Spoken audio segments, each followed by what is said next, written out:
Call the meeting to order. It is 5:49 p.m., March 17, 2025. All right, for the pledge of allegiance.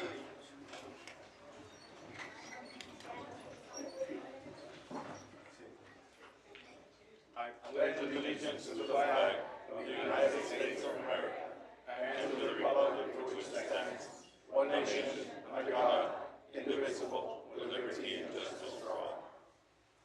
Moment of silence, please.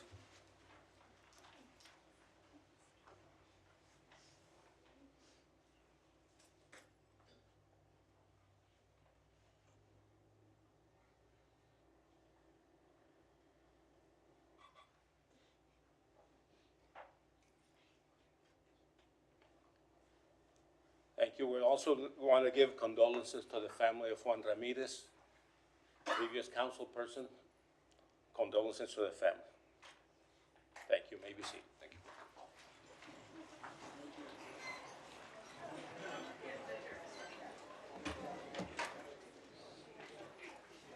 All right. Mr. Secretary, roll call, please. Yes, Mayor.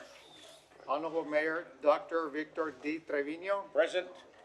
Honorable Council Member District 1 Gilbert Gonzalez. Honorable Council Member District 2 Ricardo Rangel Jr. Present. Honorable Council Member District 3 Melissa Cigarroa. Present. Honorable Council Member District 4 Ricardo Rick Garza. Present. Honorable Council Member District 5 Ruben Gutierrez Jr. Present. Honorable Council Member District 6 Dr. Tyler King. Here. Honorable Mayor Pro Tem Vanessa Perez. Honorable Council Member District 8 Alisa Cigarroa. Present. Mayor, you have a quorum. Thank you. We'll proceed with number 5, approval of the minutes, March 3rd, 2025. So moved. Motion? Second. Second, all in favor? Aye. Opposed? Motion passes. Mayor, motion to approve appointments to commissions, boards, and committees, 1, 2, and 3. Motion?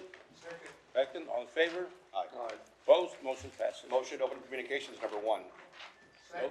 Motion, second, all in favor? Aye. Opposed? Motion passes. Communications.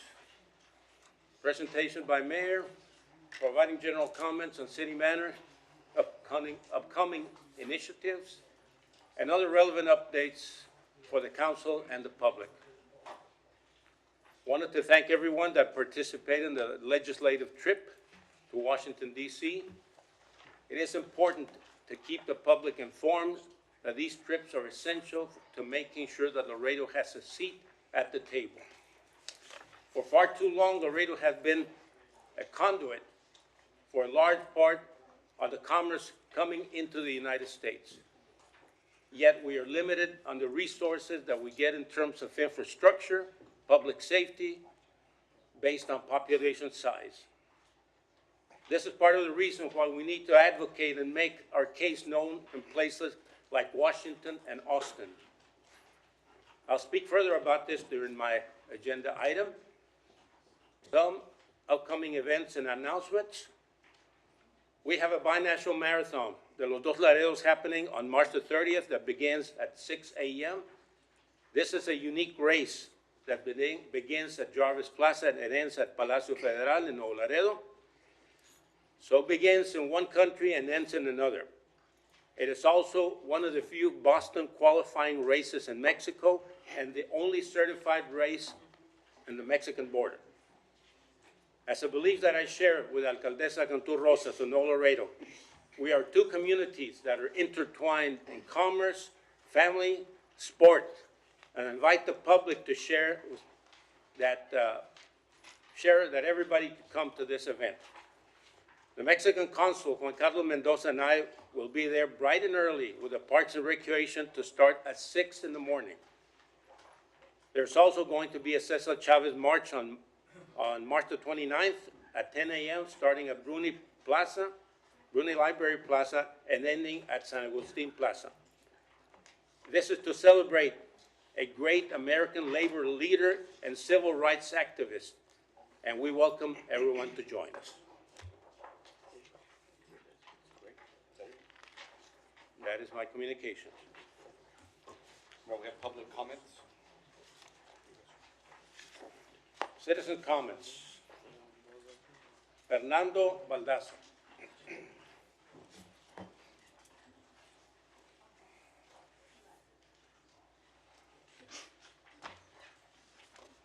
Thank you, Mayor. Fernando Baldasso for the record, representing myself and the cycling community. I understand there's an item on the agenda, and due to a health issue, just came here to express my opinion and go back. But I appreciate, the opportunity to speak.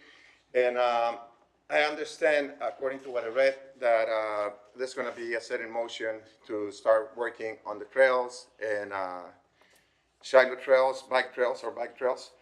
And I'll be watching it at home, and hopefully just wanted to say if there's gonna be a timeline on it, if we can discuss the timeline, and what would phase one be. You can talk about that. That's what mostly been asking, by some of the cyclists. So, thank you, and thank you. Thank you very much.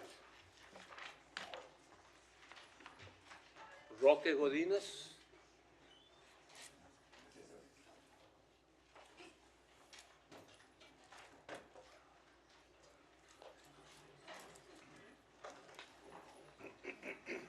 Thank you all very much. One of the items I want to talk about, I talked to Rick Garza, and he's going to discuss it with you guys in private. And the rest, for the safety of Laredo, see the lanes behind you. We have to worry about our safety and our speed zones all over Laredo to take care of all the kids. And that's one of the main things that I want to talk about, safety for Laredo, make it better for the future, all of us. As far as the bike trail, notice they're working on the north side, but if you go down to Clark, under the bridge, Arturo Benavides Park there, you can walk it all the way without any traffic, under Clark, under the railroad tracks, under 359, under 83, under Middle, and hit the river without any streets. Beautify that better, and it'll help everybody out to go walking, stretching, and enjoying the sights, including the baths that we have here in Laredo under the Meadow Bridge. And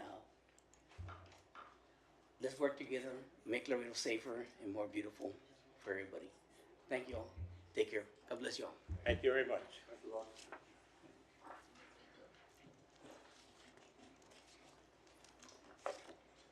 Angel Rivera. Good afternoon. My name is Angel Rivera.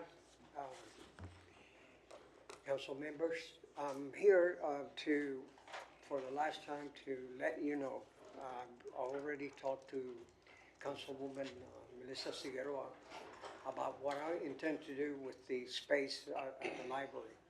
I want to develop that into a tourist attraction to where I had a video of what they've been doing in Monterrey for the last 30 years, which is a dance for the senior citizens and the tourists that come to Monterrey. I used to go there myself, and it's an enjoyment. It's a place to, if we get the people involved, I intend to train the students to receive the tourists and show them and talk about Laredo. I have lots of pictures from the old days that I would present there. Pictures of all the mayors that previously were in Laredo. In other words, it's like a history that I want to show. It's not for me because I'm already retired or semi-retired from my business. I want to do this for Laredo because the tourists don't have any place to go. And that's the perfect place because it has parking across the street at the metro, restaurants all around. And so the tourists will have a place to go. And I would train the people because I've done this. I have the backing of the mayor. I have the backing of the consul from Mexico. I will have the backing of the mayor from Nuevo Laredo, and also from the governor's office to promote Laredo, and that's all I want to do. There's nothing behind it, because I don't need it. I've already reached my international market. So I want to leave something that the people can go to and enjoy on every day, but mostly on weekends. And yeah, I hope I get I already spoke to the mayor about it. He liked it. And the people that I've talked to, they say it's a good idea. It's centralized, and it's plenty of parking across. And so I hope I get the approval from the city council to do this for the city of Laredo. Thank you. Thank you very much. Mayor, if I may, do we have any comments left? This, it's on an item. That's on item. Yes. Okay. If we can bring up item 40B1, United Day School. Motion second. All in favor? Aye. Opposed? Motion passes. Go ahead. Okay, Mayor, this is an item recognizing United Day School eighth grade volleyball team for their outstanding achievement as city champions, showcasing their hard work, dedication, and teamwork throughout this past season. And I just want to congratulate the girls. It's Pamela Aguilar, Suri Benugli, Kendra Garcia, Olivia Gonzalez, Eva Hinojosa, KK Lopez, Delay Martinez, Zoe Medina, Alessandra Ramos, Alessandra Romero, Sofia Solis, and Mia Talamas, and of course the coach, Celina Lopez Tenorio. Congratulations, girls.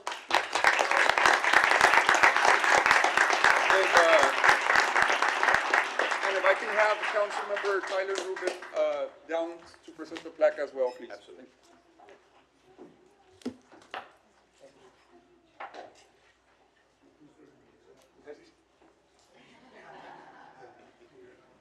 Ladies, you might want to come over here. Join us.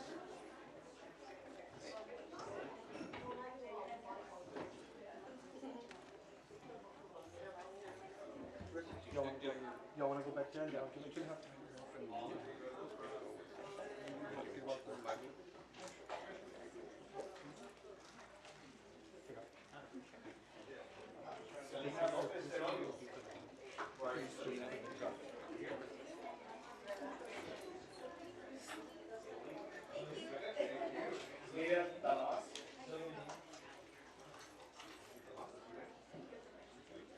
Sofia Solis. Who's the barrel? Who's the barrel?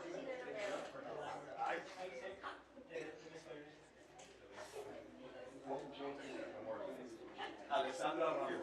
Well, give it to her for the picture, and then we'll.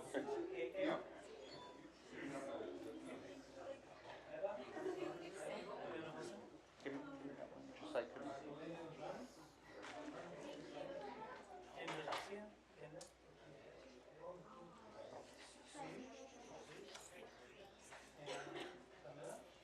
Girls, can we have you all line up back there, please?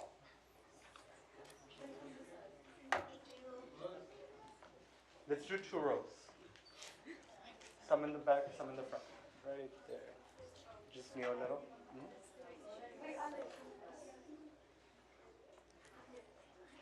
You wanna move to the front? Right there. Just go down right there. Perfect. Okay, right here with me first. Ready? 1, 2, 3. Perfect. Now go ahead. Thank you.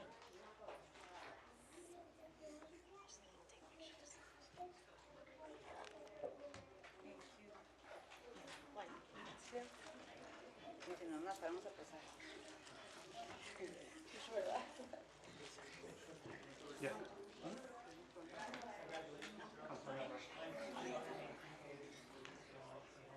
So girls, just a few words. Just want to tell you all, thank you all for being city champs, a huge accomplishment.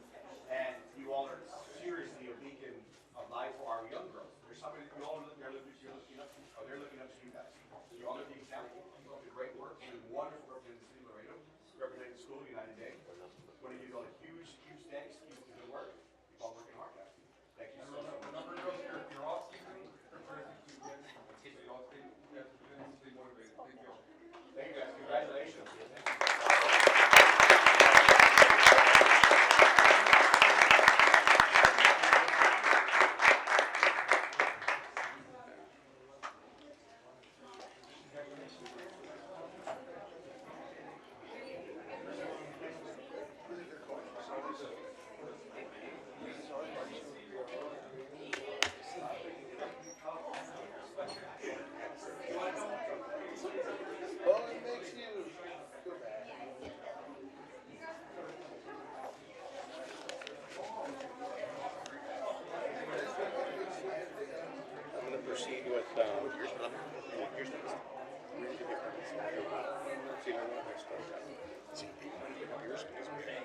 It's already done.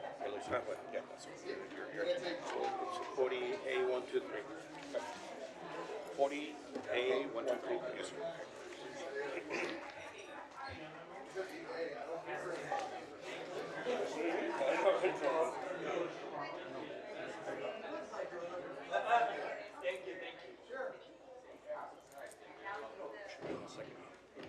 Yes. Mayor, I want to recognize that Ms. Vanessa Pettis is here. Recognize Councilwoman is here. All right, thank you. Vanessa Pettis, thank you. I'd like to move to agenda items 40A1, 2, and 3. Second. Motion second. All in favor? Aye. Opposed? Motion passes. 40A, number 1. Discussion with possible action on the City of Laredo legislative trip and possible additions and/or improvements and any matters related thereto. Sponsors, Mayor Pro Tem Vanessa Pettis. Again, I want to thank everyone that made this legislative trip possible. I am a big supporter of collaboration, working together with the county and private sector. However, in an effort to always maximize our efforts, I would like to motion that management get feedback from all the council on areas of improvement and request that we prepare a report for the public on what was achieved in terms of deliverables to the community. This is my motion. Second to that motion. Motion second. All in favor? Aye. Opposed? Motion passes. Number 2, discussion with possible action on the removal of restrictions for recognition by City Council and in any matters related thereto. I wanted to remove this restriction that was passed initially by Council to restrict recognitions as agenda items to the second meetings of every month. Now, I understand this was done in order to get through the agenda faster. But however, we're managing our time a little bit better. If it becomes a problem, we could put it back. But I do ask council to please self-police ourselves and our use of time when possible. This would be my motion. I appreciate that. Second, all in favor? Discussions? I just want to bring up that, Mayor, as you recall, this item came up because of when we had a particular heavy agenda. Recognitions were, while they're wonderful, and I feel like the community really appreciates when they get recognized by their legislative body, and I do feel as if one of my colleagues was saying that they become an inspiration for the community that's watching at home. In this case, we had the Brownie Troop coming to visit our legislative body and take a tour, and then they got to see their older generation just right above them in school receive recognition for their accomplishments as a volleyball team. That synergy, it's very important for those little girls, and I know it meant a lot for them to be here to see that. But we did have a discussion and decided to put recognitions at the beginning of every month at 4:30 so that we would have that extra cushion of time. And while I do believe that this agenda seems a lot more manageable, it isn't always the case. And it does seem as if recently recognitions have just gotten a little, we haven't been following our own advice. So I hope we do self-police. I hope we are aware of time constraints, and I don't know if just deterring us from having that 1 hour every month at the beginning of the meeting, even if we're not restricting recognitions to that place, if it makes sense to take that down. Do we allow us that extra hour at the beginning of every month in case we do have, we're coming up to the end of the year, we know that in May, these recognitions, it just naturally, it seems to be that there are more of them. Perhaps we would continue to allow recognitions to occur at 4:30, the first Monday of, first meeting of every month, even if we're not restricting ourselves to either or. All right, thank you.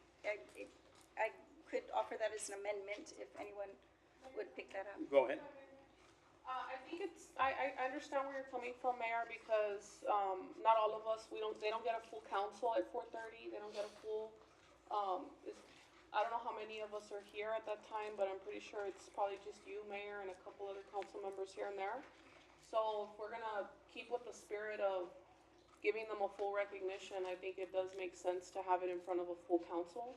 For the most part, we are pretty good about attending the council meetings, so, it does make sense, I think, in terms of policing ourselves. I think if we stick to Robert's rules and, you know, not make council meetings, unnecessarily lengthy, we could accomplish both. So I'm in favor, Mayor.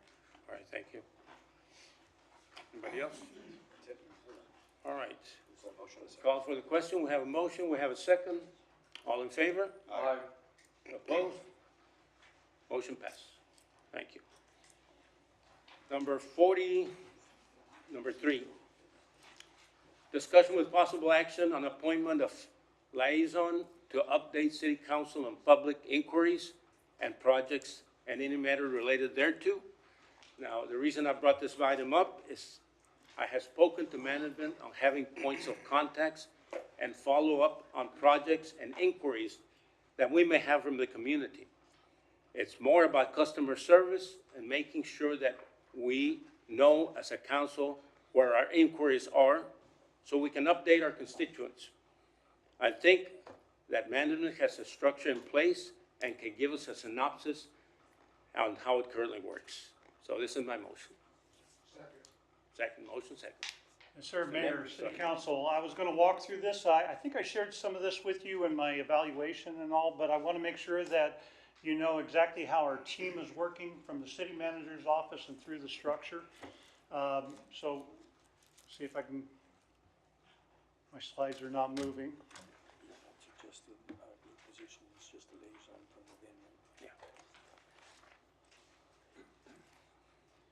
We're gonna go a little bit of small frame because the slideshow is not working correctly. So really quickly, within the charter, it talks about the council manager form, and that the city manager oversees all the departments and to ensure that the city operations align with the policy directions set by the elected officials. Our current organizational framework, our department directors report to the city manager or to the assistant city managers. The assistant city managers oversee groups of departments and provide operational support to the assigned districts. We have council assistants that report to the ACMs and assist the council members with constituent services. We've got the executive assistant, public information, and the legislative affairs staff supporting legislation and communication. And we also have the existing quarterly district meetings that can provide a very good, effective charter compliant forum for the council members to receive updates and address constituent concerns. So we have this all set in place as to how to do that. And I believe that I want to make sure I lay out this format so that I can understand a little bit more about what your needs are and how to reach those. But we have established quarterly meetings with all of the districts. 1 month will be spent getting updates on all of your projects. So we bring in the department heads for that meeting, and you can get an update on everything that is happening within your district. 1 month, I wanted to have city administration and legal to speak with each one of you in order to discover what pending legislative and legal matters that you would like to amend, adjust, change within our structure. And then 1 month to meet with the city manager directly and discuss broad level matters, just so that you can ensure the coordination between the legislative and administrative bodies. We started that this last month in February based upon what we talked about in the communication in my evaluation. And so we want to continue those. I believe that they're very valuable for a high level conversation about where we're trying to move the city's structure into. Really quickly, I just wanted to show you the support structure right now. Legislative support comes through the city manager or the executive assistant to collaborate with legal on ordinances, resolutions, legal compliance. Public inquiries and district support. We have 2 ACMs, assistant city managers, overseeing the districts and managing the council assistants to handle constituent services and inquiries. And then, of course, our newly hired assistant city manager, Ramon Chavez, is also responsible for coordinating all of our city projects and providing status updates to the council. So our structure is now built in order to keep this information moving.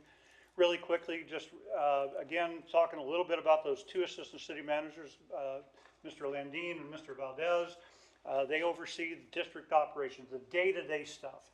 If you want a quick response with where our departments are at, that's a very quick way to do that. And then, of course, Mr. Chavez, he's responsible for tracking and coordinating all of the city projects. He had been doing it for the city engineers, and we've increased what he's doing for the entire city. So no matter what the project, what the activity is, Mr. Chavez will be consolidating that information and bringing it forward for everybody. When I looked at this structure and trying to figure out exactly how to help keep that, because I believe it's just more of a communication thing, it's more of a network, and that's why I wanted to explain my structure to you again, so that we can find out if there was any discrepancies within that system. San Antonio and Corpus Christi both follow a very similar format as to how this is handled within that structure. Depending on the size of the community, they may do it just a little bit with additional resources, but it maintains compliance. It preserves clear lines of authority underneath the city manager, and it promotes effective communication and collaboration. Regarding a proposed liaison position, I believe if we need that additional support, I would like to understand more about what it would entail, because that's why I'm trying to show you what the structure is that we have currently, because I think we're meeting all the pieces. It just may not be meeting the sense of urgency that maybe some of you might have with the information. We can work on that in a lot of different ways within that structure. So our recommendation, of course, is rather than establishing a new liaison, if you will let me know how I can help, I can restructure within my current administration to make sure that we have better communication protocols, strengthen those coordination efforts between the executive assistant, council assistants. We can utilize the city manager's office to provide structured, regular updates on public inquiries and projects. And that way we can kind of preserve the integrity of our council manager model, avoid redundancies, and improve our responsiveness. But Mayor, that's the short Reader's Digest version of our structure. I think everybody understands. The city manager's office, rather than how it has been operated in the past, where we've been kind of independent silos doing different legs, we work cohesively now. So if you reach one of us, you've reached all of us, is the way I try to describe that. Anything that you need, we're going to take care of it. And I think everybody has utilized that system very well already, whether it be texting to me and you don't get an immediate response, you can text one of the assistant city managers or vice versa. We will get you taken care of to make sure that you're able to respond to your constituents in a quick fashion, making sure that you have all the information in your hands to answer those questions that your constituents are asking for. I'll stand available for any questions or comments. Mr. Knapp, just a comment more than anything else. Yeah, I certainly don't want to see another position created for this. I think we have enough staff as it is, especially up on top. With 4 ACMs, I think that's more than enough. A little issue that I have is that when I call in, because a constituent's calling me about a problem or an issue out there, and I call my ACM, or the one that's in charge of District 5, and he takes care of the problem right away. Sir, we'll be right on it. And it does get taken care of, but I don't know about it. Yes. I get the comment, a week, 2 weeks later, thank you so much, we got this done, or the permit got approved, or the permit got done, or we got the inspector there. Whatever it may be, right? And he's very good about it. It's fantastic, as a matter of fact. Thank you, Mr. Lundy. But just the follow-up, did it get done? What I usually get is, we'll take care of it, and it does, mind you, it gets done very quickly, but just the follow-up is what we're kind of asking for, as far as I'm concerned. Yeah, one other thing I might want to add, can we put one of the ACMs as this liaison? As the... Yeah. Yeah, and I think what I'm trying to say is that depending on what the need is, we have them out there for that. And that's why we have the council assistants reporting underneath each one of the ACMs to that level. Let me address that really quickly, because that was identified as an issue, because the constituents call each of you and they say, hey, I have this problem. And so you pass it on into the city saying, let me get it taken care of. Let me get it into the hands of the people that can do this for you. We do. I think we respond to those concerns very quickly, but if we don't provide you the information at the end as to how we resolved it, because you can do a follow-up to your constituent as well too and say, hey, did they get this taken care of? Were they able to respond to that? And I think that's something I appreciate what you're saying, and I think that's something that we're all trying to make sure that gets done. I should expect it out of the directors, because if you reach out to the directors independently on their specific service that they're providing, I want to make sure that they are responding back to you. I think the constituent is always our priority and our primary concern. But if we don't let you have that information, then you can't check up and say, look, we got it taken care of. We're one team. Just to Yes, I follow up, appreciate it. just to follow up real quick. As far as you mentioned it to us several days ago about projects not being done from 21 and 22. So, and believe me, I have some that are pending also. Yes, sir. But just to, if somebody would keep in contact with us about the process or where they're at in place as far as the project is concerned. Is it moving? It started, it would break ground already. Is it completed? Because sometimes we just simply don't know. And to keep up with everything that we ask for, because we ask for a lot, and I'm very aware of that. But just to give us a heads up of what's going on, where are our projects at now? And to assign a person for it. And Mayor and City Council, and that was the idea about having one meeting every quarter for an update of all the projects that you have in the area. And I would expect, if you've never seen what Mr. Chavez has put together for the engineering department, we have a very good dashboard that he presents. I've seen the hard copy format, which is really difficult to keep up on, but I think if we keep it up electronically, we can make sure that you have the information in a timely fashion. And I think that's where we struggle, because we are working on council directives all the way back to 2023, and then all it takes is a couple conversations in these meetings, and I find some that are back even 21, 22 that have not been moved forward or moved at all. Right now, and I stated this in part of the evaluation conversation, any of those outstanding ones that I do know that are out in 2023, I expected a response from every one of our department heads that were responsible for those pieces within 60 days. We're 30 days into that 60-day window. And so we are working on all of those pieces to try to get those up. I think the ones that are out farther, I'm going to rely upon you to tell me that we're still missing those, and we will take care of those immediately. That's anything before that. 2024 will be the next group that we try to get done, probably before the third quarter of this year, because we're supposed to be working on 2025 directives now. And so I appreciate exactly what you're saying, because it gets lost in, for lack of a better way to say it, our bureaucratic red tape. It gets lost out there, and we want to make sure that these things are taken care of. If there's an issue with that, and I think I found a couple of those where we're saying, I don't know how to even get this one done, we should have brought those back to you and said, hey, we need a better explanation as to what we're trying to accomplish with this, because we haven't been able to direct the staff accordingly. Thank you, Mr. Neff. Thank Appreciate you. it. Go ahead. Council. Yeah, let me piggyback on Mr. Gutierrez's point. I think we discussed it last week. I think the point of action the point I was trying to make last week was that we don't have, I think, an established chain of command when we come with concerns. I've talked to Mr. Landin, and I think the method that works for me personally was that I would submit everything to our staff secretary that's there, and then it goes up to Mr. Landin, and it gets kind of trickled down to where the departments are at. It eliminates, it keeps you working for other matters that you haven't planned, and Mr. Landin moves over to the area that is of concern. Now, the process by which it gets done is, I think, where I think the wording was going to be, it falls through the cracks sometimes. There are some issues right now that I have with some problems that I have that have not been resolved, and we don't know the exact step-by-step of how things get resolved along the way. And I think a lot of the things that you were talking about just require a methodology of how we're going to do it, the chain of command, how we're going to do it, and then I realize that once we implement it, there's going to be some tweaking that we have to do here and there so we can get it done. But I think it'll eliminate a lot of the back and forth with phone calls from constituents to you all. That way everybody can be tracking where their projects are at along the way. And there's a lot of back and forth and a lot of downtime that gets eliminated from that process. And I appreciate that, Mayor, Council, and piggybacking on that just a little bit. What I hope out of my staff and out of our crew is that we're actually responding before you ask the question.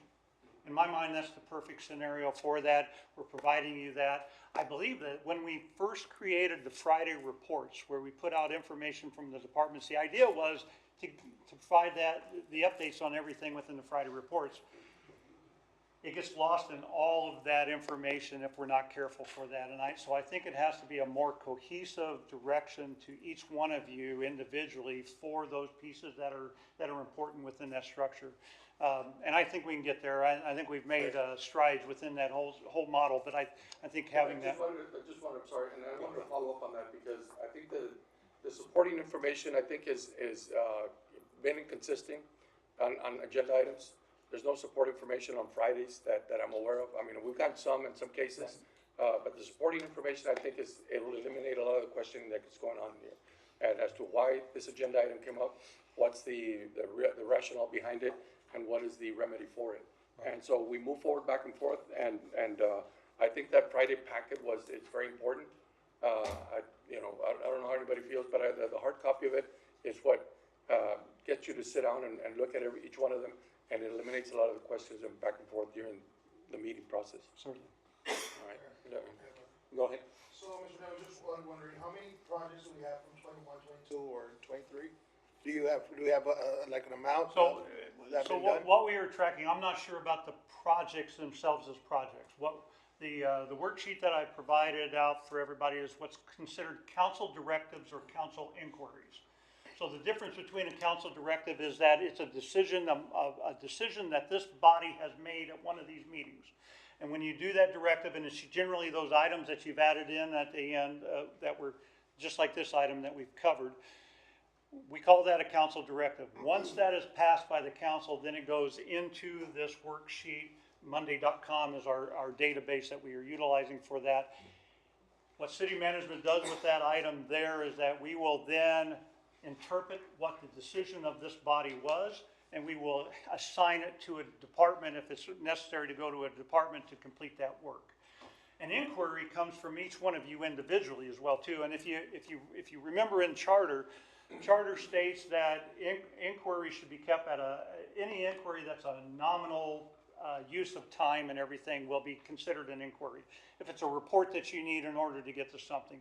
But if it's going to take a lot of staff time or a lot of funding or something, we are going to bring it back to you and make it into a directive, because I think the intent of the charter was to not, is to try to balance that work out of each one of you individually. So as far as projects, depending on whether or not they're just the normal everyday district work that Mr. Orfila does in Public Works, or if it's the engineered projects that come out of engineering or the utilities, those are the different types of projects. We have a lot of them. So how many other directives are we've done? In 23 and 24, I talk about it as remaining directives because we have, I think in that report, we had 72 directives from 23 and 24 left. There were 24, I believe, in 2023, and the rest were all 24 items. And some of them have, I would say some of those directives need to just come back, because once the council takes an action on it, in my mind and in my opinion, is that council needs to remove it as well too, no matter if it was district driven or not. Are those directives already within the 60 days that you gave to the directors, or? Well, none of them are within the 60 days. What I established was that we did a lot of cleanup on these directives in the last 6 months. We were cleaning them up, trying to find out what still pertained. So this list of 72 items is what I would say is the primary list. Now, as Councilmember Gutierrez is talking about, I did not go back into 22 and 21 because those are more difficult to find. We have to go through the minutes and all of that to find them. So I started with 23, 24 because those are the most current ones, and I want to get everything caught up and try to go backwards as far as we can. But out of those items, the 2023 ones, the directive in January, and we got 30 days left, I think, in order to get the 23 done. As I was looking at my request of the directors, all the ACMs with their respective departments are working with them directly, saying, here's what the status of this one is, here's what the status of this one is. And we're trying to work through all of that so that I can provide you that update and that information. And then we're going to work on the 24 ones that are not already being completed as we're going. So they are working on the entire list, but what I'm trying to do is eat the elephant bite by bite, and I've said this date here is a drop dead date to get these 23 items done. So may I ask, why is it that we, fell behind on the decisions and the items and, the directives that we have for 2024? I would- What's the reason that we had those, setbacks? I would say I guess the best way I can say that is life got in the way. Everybody gets into their day-to-day thing.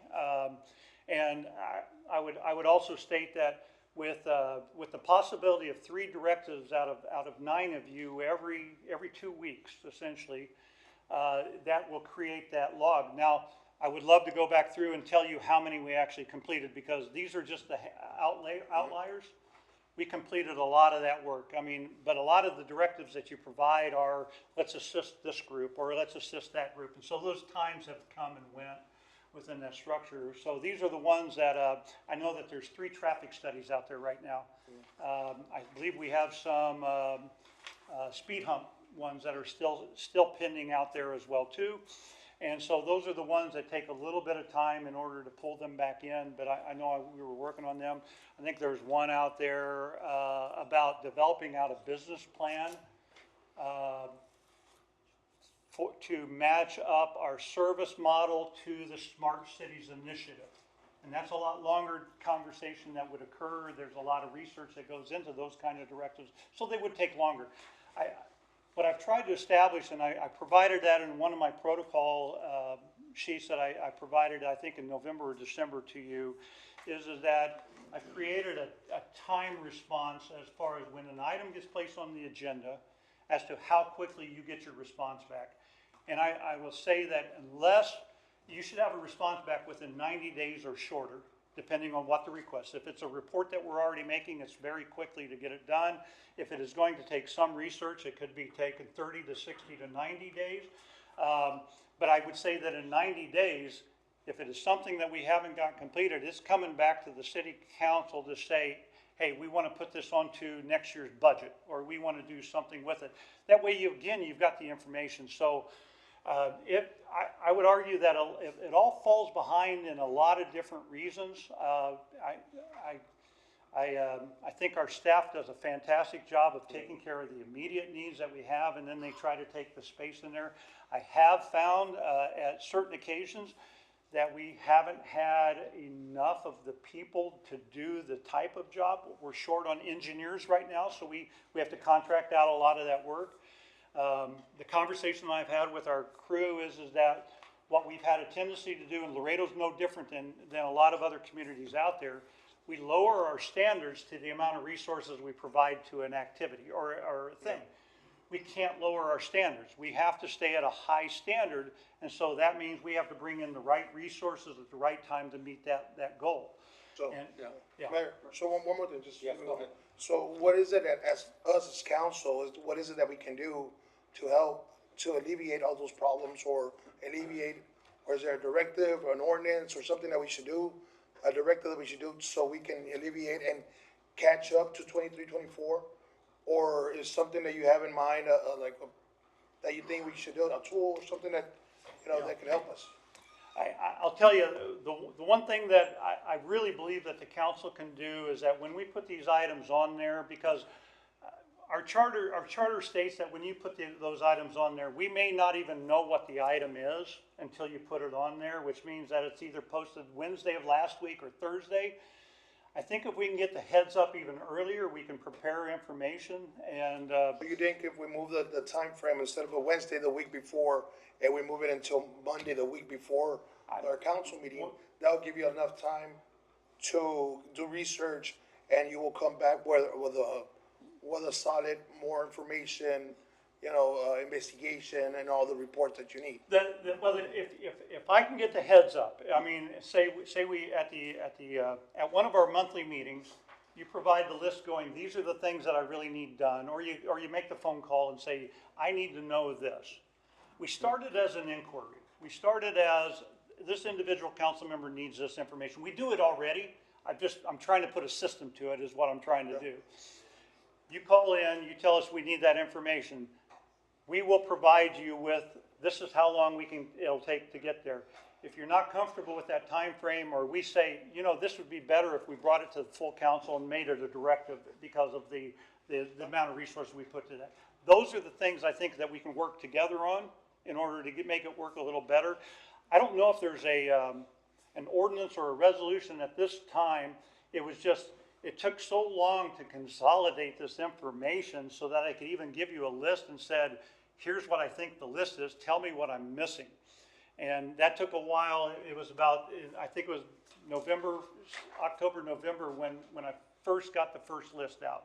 And then there was some tweaking and adjustments on that list as well too. So I think we know what works out there, other than anything goes back before the 22, 21.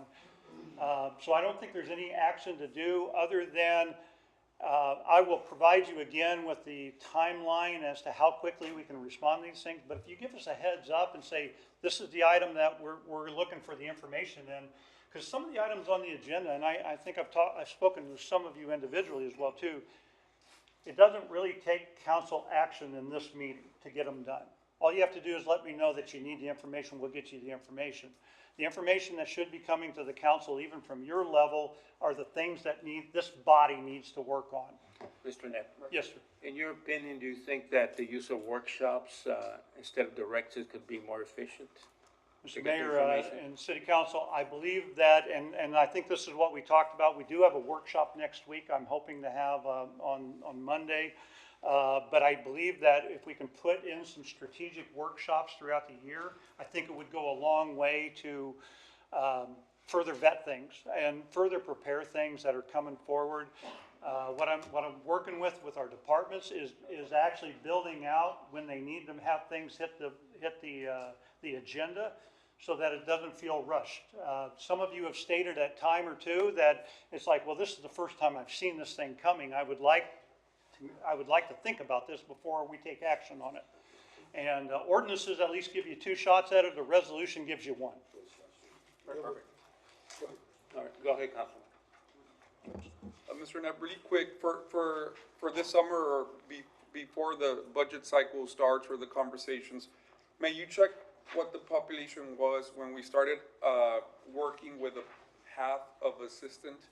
I know there's 4 assistants for the entire city, and at least in my district, I still have a lot of elderly that they don't use 311.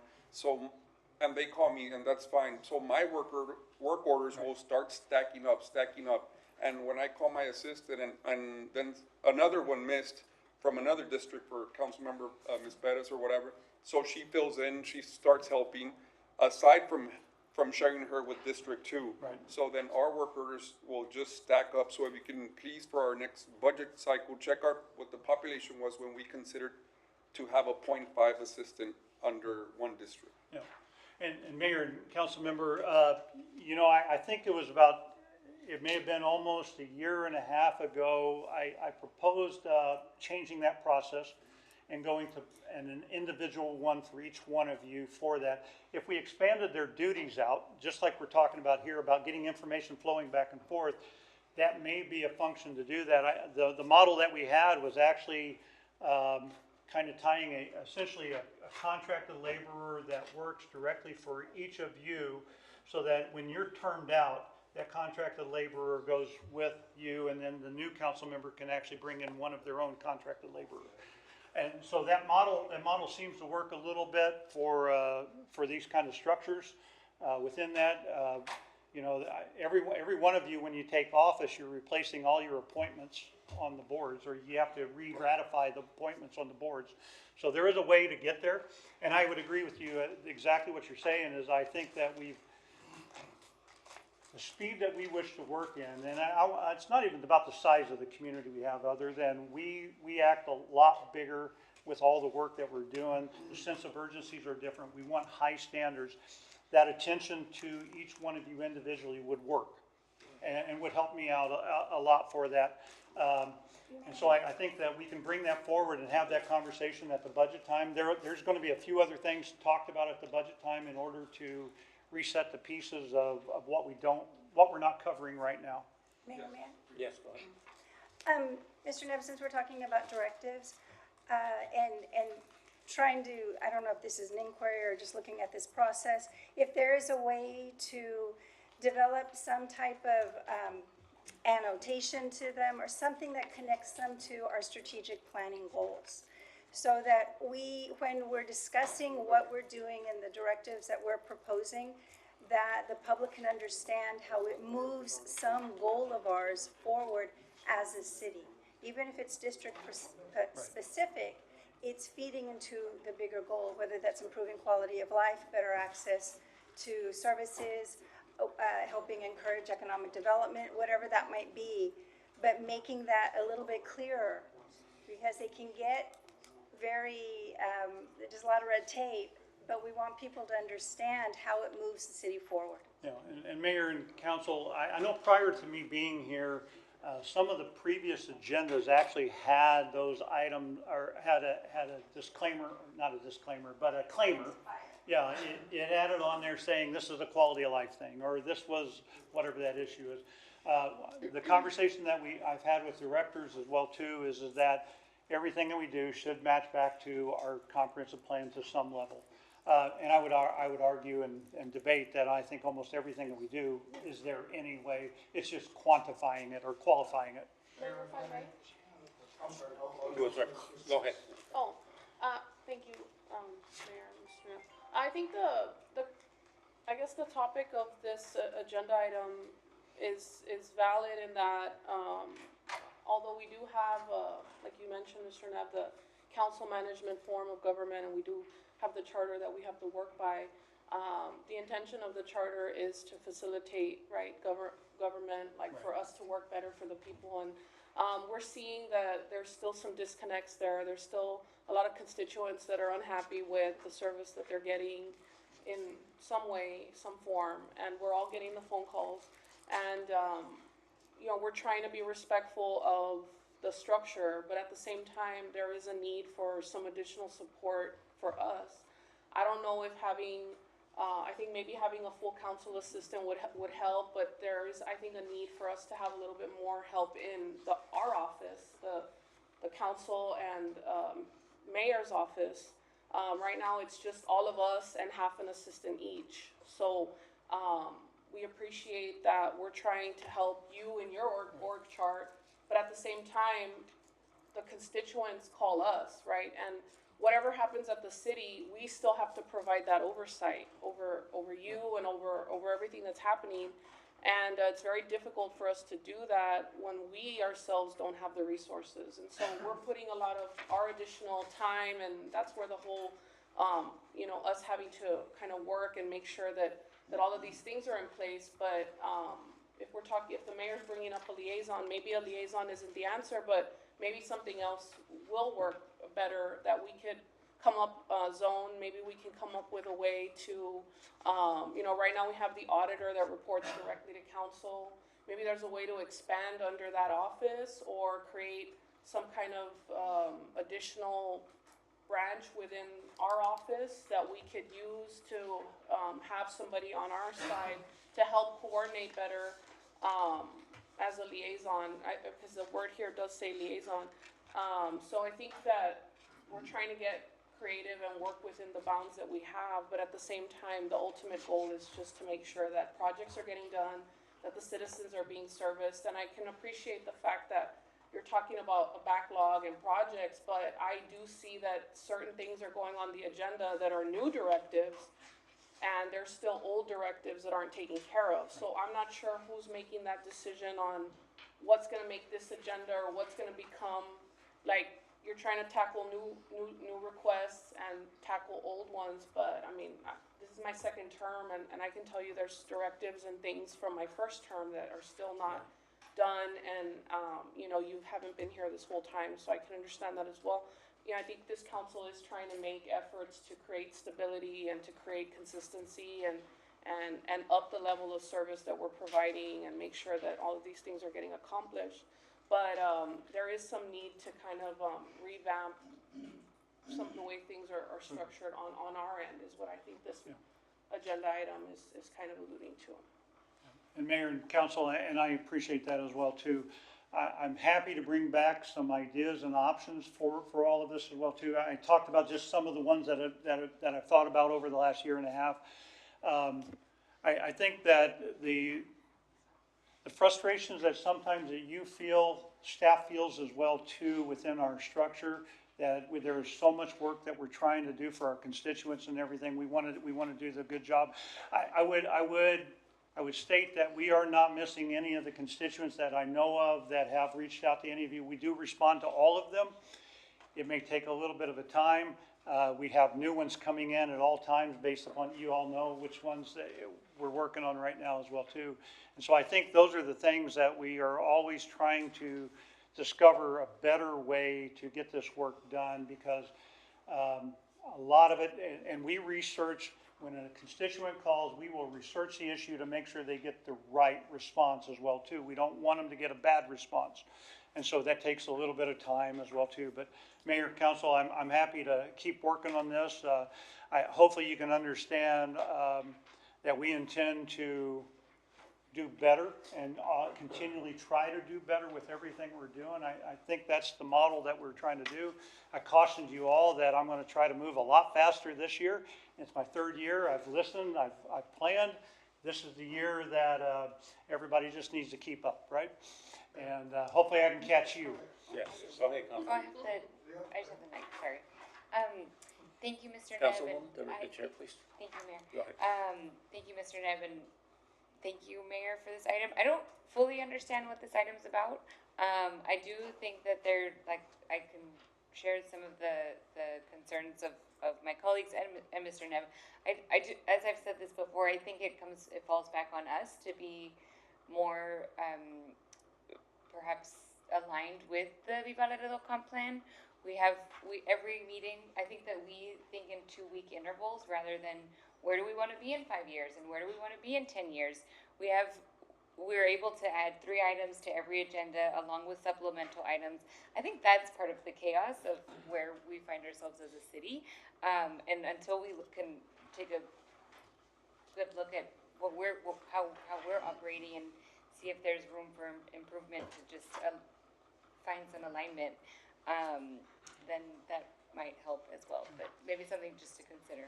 And Mayor and City Council, I'll take the opportunity with the comment about the strategic plan as well too. We are hoping to have a workshop with the council for a strategic planning session either toward the end of April or probably the early part of May. We are looking for a facilitator in order to assist with that conversation. We're going to kind of change it up from the last ones that we have done.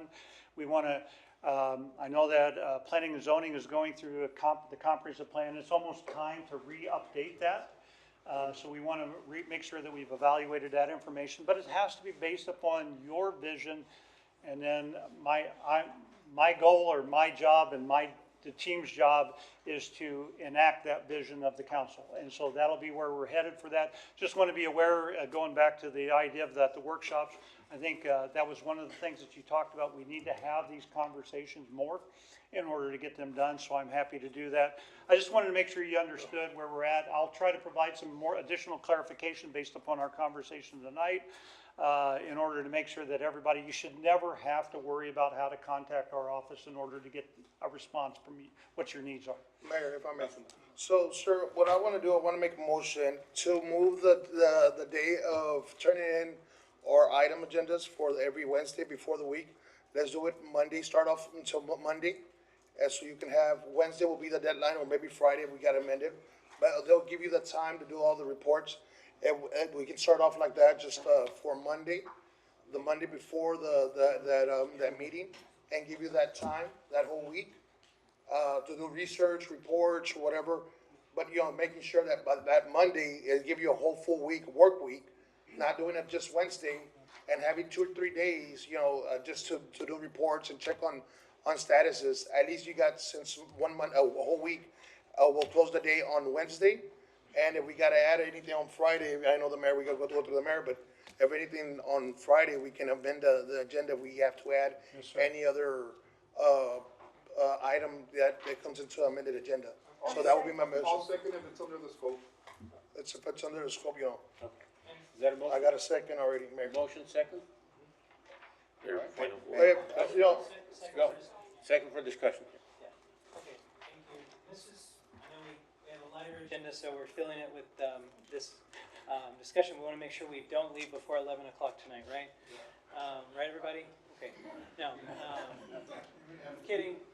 But, Mayor, the reason why I would be against that is because I think it would actually encourage exactly what Mr. Neb has asked us to consider not doing, you know, in the sense of, so, sure, we would give staff a week to do it, but then that entire week might be spent hunting down the new item. And the whole point I think you were trying to make also is that we're having these kind of ongoing discussions with staff to give you notice, and it's not kind of a random curveball.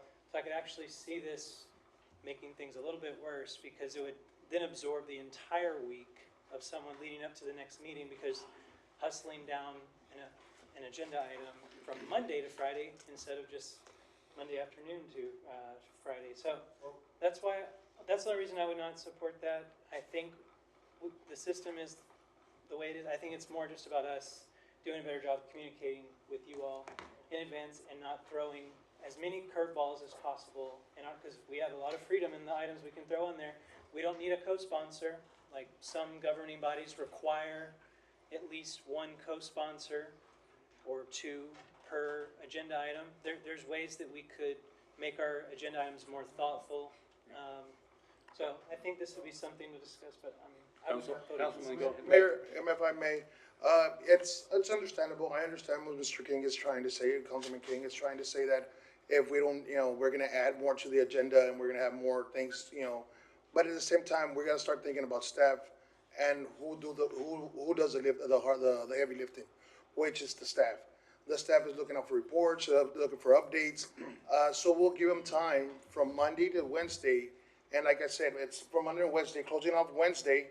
And you'll have Monday, Tuesday, Wednesday, up to Friday to do your reports. And you have a whole work week in case you do have information. And you know, some of the items that we put on the agenda might already be resolved. And we can eliminate it, and we, you know, say, when it comes to the agenda, you know, it's gonna be a lighter agenda. So that's the reason I'm trying to. Mayor and City Council, I think that is one option that would happen, is that if we can resolve the issue before the Wednesday printing of the items based upon our protocol manual, you would not place that item onto the agenda. So there is the possibility that the outreach would actually dictate a faster response on an inquiry level rather than needing a directive off the full city council. Mayor, point of order. You had a motion before this motion, Mayor, so you had a motion and a second before this motion even came off. So we need to take care of yours before. We need to take care of yours before. That was the one open for discussion. Okay. So let's read the motion that's pending. The mayor's motion. The mayor's motion was basically what's on the agenda, possible action on the appointments of liaisons to update the city council on public inquiries and projects. That was your motion there. Motion and second. And it was, you motion and second by Councilmember Rangel. All right. Correct. That's the motion we need to vote on before this one even comes. Point of order. All right. I can second the motion. I wasn't you would second the motion. Did we have a second on that? I have notes here that it was seconded by Councilmember Rangel. The mayor's motion. It was for It was second, Mayor. It was Okay. second. It was second. You have a second? Yes, Mayor. Okay, I'll Okay. second. All right, Yeah, second. yeah. All right. Before we take the vote for that, Mayor, may I ask a question? Go ahead. So this motion, Mr. Maldonado, is for a liaison position? It's what the mayor read, yes, correct. Okay, because I guess my Unless- understanding was that we had decided that we would refine the existing structure to not add another layer and allow the existing structure to kind of absorb all of these recommendations and work through that. Mayor, point of order. That's one we need to vote on. Mayor, point of order real quick. Go ahead. The agenda item doesn't say creating a position, it just says appoint a liaison. That's all it says. Exactly, so we need to vote on that. So, All right, so, But we haven't chosen. you have a second on it, right? We have a second. All right. Let's vote, take a vote. Mayor, All in favor? Mr. Neff has a question. point of order as well too, is that I believe you have the ability to amend it based upon the conversation we had to let us bring back exactly what we can recommend within that structure as well too. I would actually state that, I think Councilmember Rangel's is actually an amendment within that nature of that because it matches up to the conversation that we have here as well too. would you accept that one, point of order? I'll Mayor? accept your amendment. You accept my amendment? I think Ms. Perez would have to. Our motion, I just wanna add something on there regarding the amendment, okay? go ahead. I think Councilman Rangel, the only, downside I see to that amendment is that I think it's going to inadvertently create more supplemental agenda items. You know, we saw Friday, supplemental, there's nothing stopping council members from putting supplementals, which will actually reduce the amount of time that staff has from Wednesday to Friday. But they could potentially end up with, 20-some items to do between Friday and Monday. So I'm not necessarily sure that's the solution. I think if we have a research-intensive, labor-intensive deliverable or ask of management, we could provide it to them on Monday for consideration for finalization on Wednesday. But we used to have agenda items due Fridays, and we moved it back to Wednesdays to give 2 additional days. If we move it back to Monday, I don't know how many of us on council will have ourselves together to have it submitted by Monday. And then we're gonna end up with a bunch of Friday supplementals. That's how I see this playing out if we go that route. Mayor and City Council, may I ask for a tabling of this item and let me bring back at the next regular meeting some options as to how to manage all of what I've learned tonight in this conversation. That sounds good. I Motion would to accept table. that. Motion to table, Mayor. Motion? Second. Second, all in favor? Aye. Opposed, motion passes. Thank you. Mayor, motion to open up public hearings and introductory ordinances, 1, 2, 3, and 4. Motion second, all in favor? Opposed, motion passes.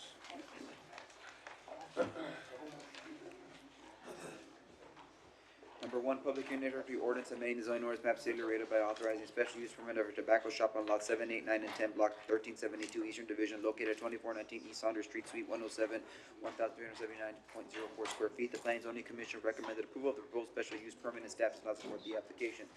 Number 2, public hearing introductory ordinance amending the zoning ordinance of the City of Laredo by authorizing a special use permit for a communication tower on lot 3A1, block 1, Ponderosa Commercial Subdivision, Unit 1, located at 2320 Balboa Loop. The Planning and Zoning Commission recommended approval of the proposed special use permit and staff did not support the application. Number 3, public hearing introductory ordinance amending the City of Laredo zoning map by authorizing a special use permit for a communication tower on approximately 3.7 acres as further described by means and bounds on attached exhibit A located north of US Highway 59 and west of Escondido Drive. The Planning and Zoning Commission recommended approval of the proposed special use permit and staff did not support the application. Number 4, public hearing introductory ordinance map.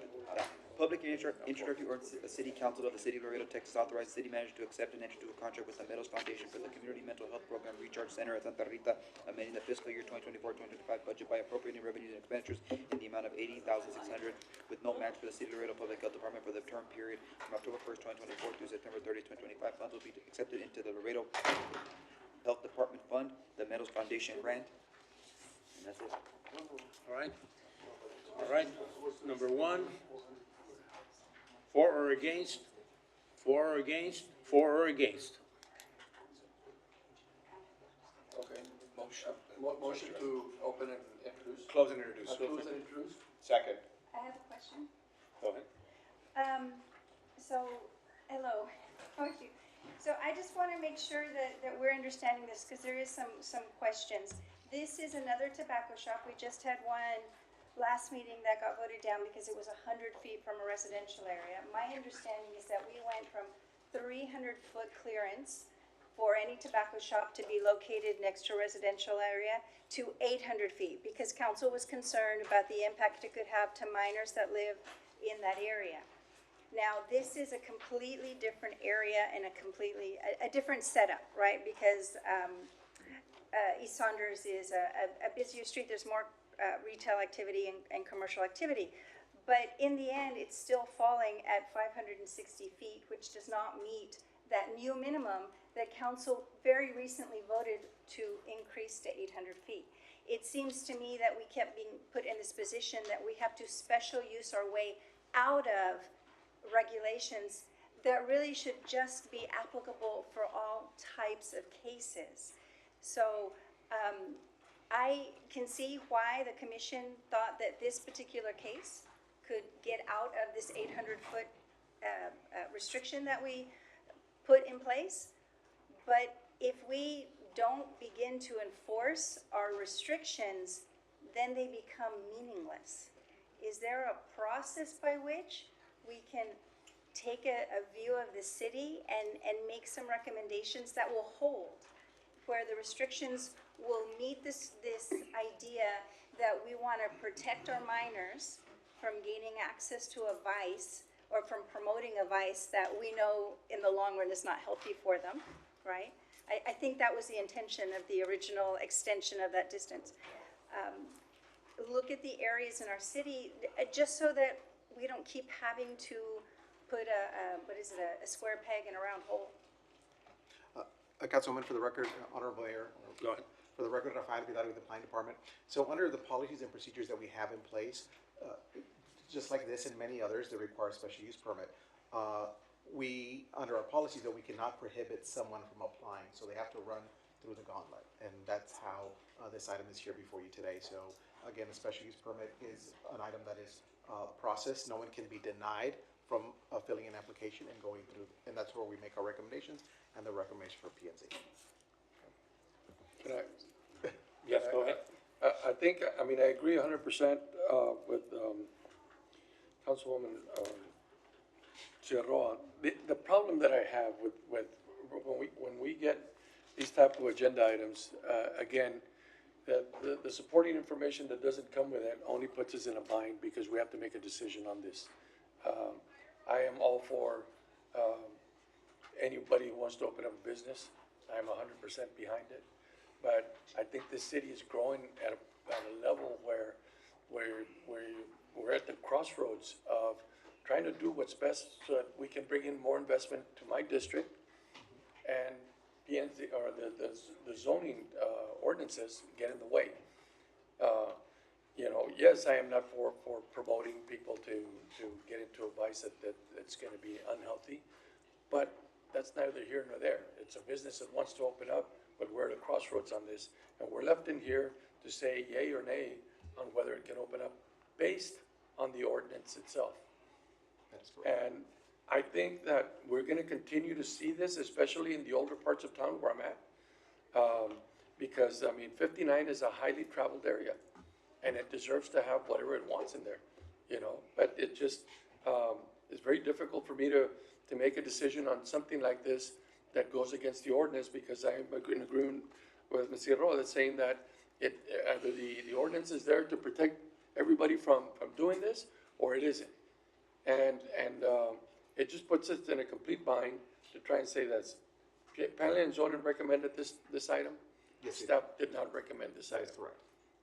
And so I am here to tell you that, ordinarily I follow what the recommendations are from your department, but I have no other choice but to wanting to move forward with this, because we're going to continue to restrict people from this in our area. I don't know what the clear answer is, but we have to be a little bit more malleable, in a sense, to whatever is going on in the older areas. I know we have better rules and restrictions going to the north side, but in our part of the world, there's limited amount of things that you can do.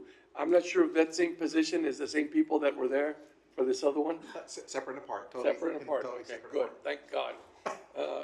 But I'm conflicted right now, because I'm not sure exactly what to do in this particular matter, and I'm hoping that something can be worked out. I'm not sure we can table this particular item and move it forward. So I'm moving right now that we table it and figure out what it is that we have to do with these people, because I really think that people that want to open up a business do so And, second that motion. and I just want to move forward. Motion and second. All in favor? Aye. Opposed? Motion passes. Thank you. Number 2. For or against, for or against, for or against. Mayor, we have a public comment. Go ahead. Yeah. Move to close and open. Close and introduce. Yeah, I move to close and introduce. Second for discussion? Second for discussion. Good evening, I'm Ben Francis, I'm the attorney for SBA Towers LLC. We're respectfully requesting approval of the specific use permit to resolve a significant gap in Verizon Wireless's service for this important part of your city, but it's a collaboration of 3 major corporations that make this happen. SBA, which has 39,000 towers, Verizon Wireless, which has 6,700 co-locations on SBA's towers, and Walmart, which has an agreement with SBA to market its properties. The first thing that occurs on this situation where you have a need that Verizon's expressed is to identify a location that's least intrusive. We have found the location to the northwest portion of the Walmart track and designed it so that there are 4 carriers available on a 150-foot monopole with Verizon at the top of the portion. I've given you a what's called a Sabre Engineers engineering letter confirming that, as most people think that if there's a failure of a tower, it falls flat like a pancake, but they're designed actually to bend like a soda straw so that there is basically a no fall zone. Respecting the time that I understand I only have 3 minutes for the presentation, a little bit of latitude if I may. The staff has opposed this because in 1997 is when your wireless ordinance was created. 8 years ago. A lot's changed. Look at the demand, the parents taking photos online and so forth. But the ordinance as it currently exists, it requires a 450-foot setback from this tower to an R1 district immediately north. The portion of the R1 district is, you can see on this photograph, Google Earth shot, you have the SBA tower and the portion of the 400-foot district separation includes a portion of the R1 that is being used and has been used since it was annexed in and probably before for stables and corrals. And these are existing as legally conforming, non-conforming uses. Additionally, though, the question comes up, can this property ever be developed so that it would be impacted by that 450 foot? I researched it, and the FEMA maps indicate that a significant portion of that directly south of the Chicon Creek is in a special hazard flood zone. And as presented to the P&Z by the chief of the Waterworks Department, it's practically impossible for this to be developed. Number one, it's in a flood zone, but there's only one access across Chicon Creek. And if you're going to build homes more than 35 in number, you need 2 access points, and they don't exist.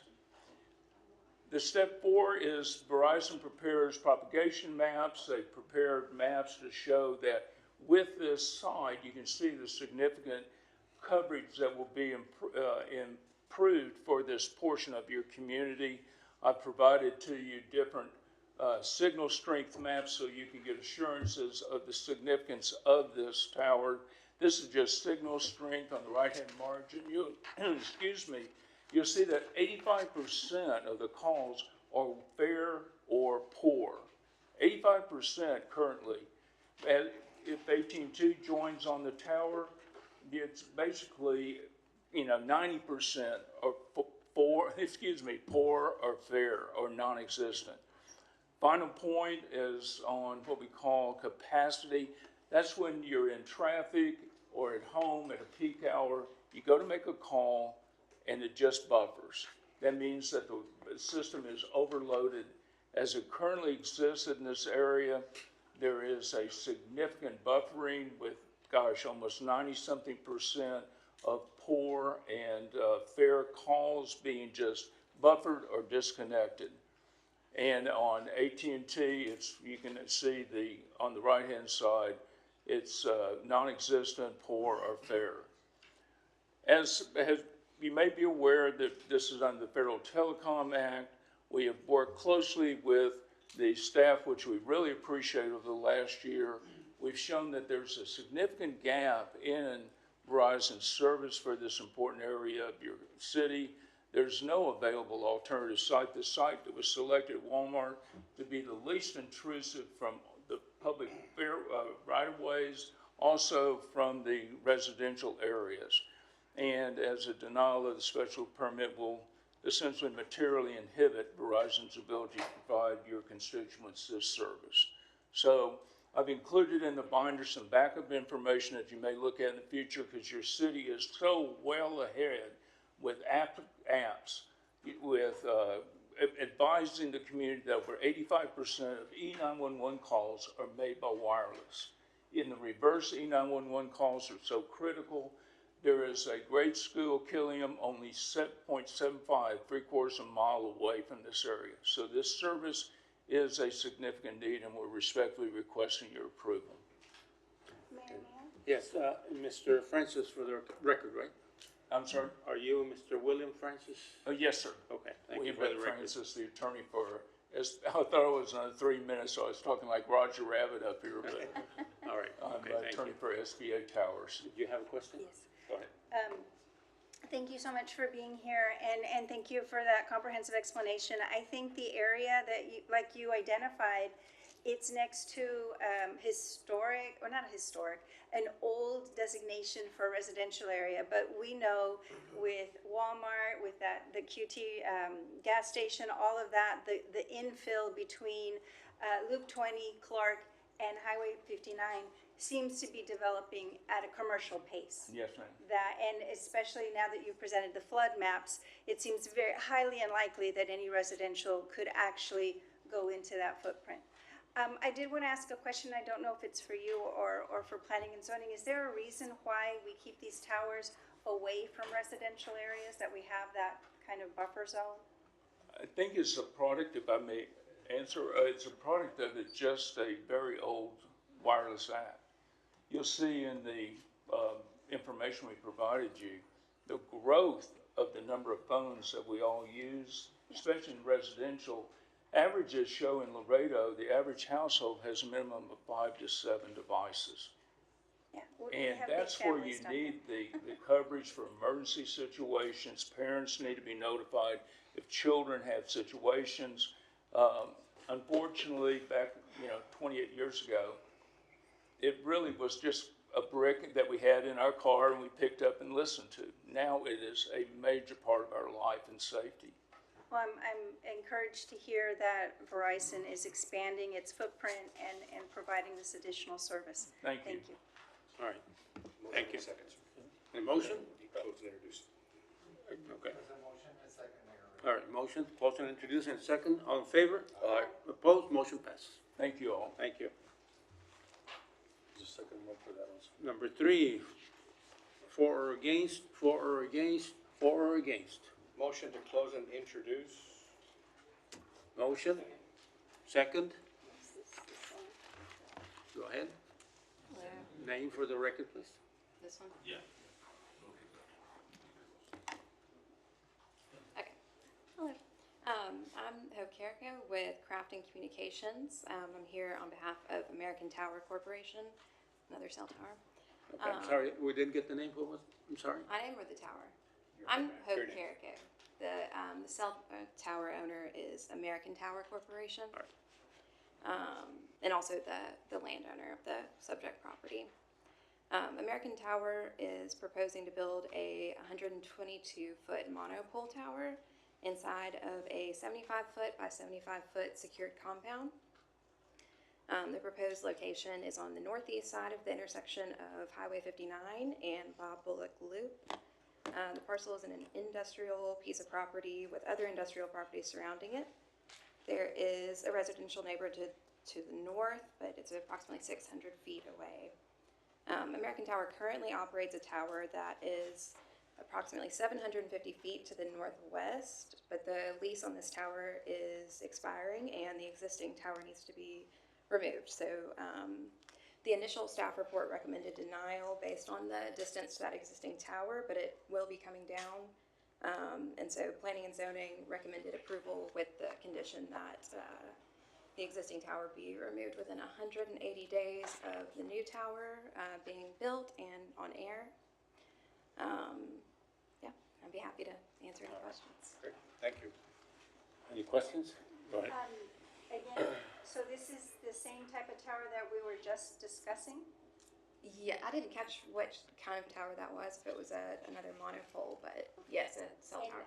my question for planning and zoning, again, there is no adverse effects from having this tower closer to the residential area. It's just a policy an old policy that we had to make sure that distance. Well, in this, Rafael Vidal, for the record, in this particular case, we were looking at it based on the adjacent zoning district. So the zoning districts around it are commercial. So that was the issue. So she did mention the tower that's 750 feet away. So in this particular case, the recommendation from staff had to do with that tower because the separation distance should be 1,500 feet between towers. Okay, so in On the zoning side, it's good. Separate from the other one, Okay. so it's distance between towers. So it's in accordance with the recommendation that if the current tower comes down, then there should be no restriction on this tower? That is correct. Okay, thank you for the clarification. Yes. Thank you. Can I ask one more Yes, question? go ahead. Yes, and I kind of wanted to ask you a question also with regards to the last gentleman that was there.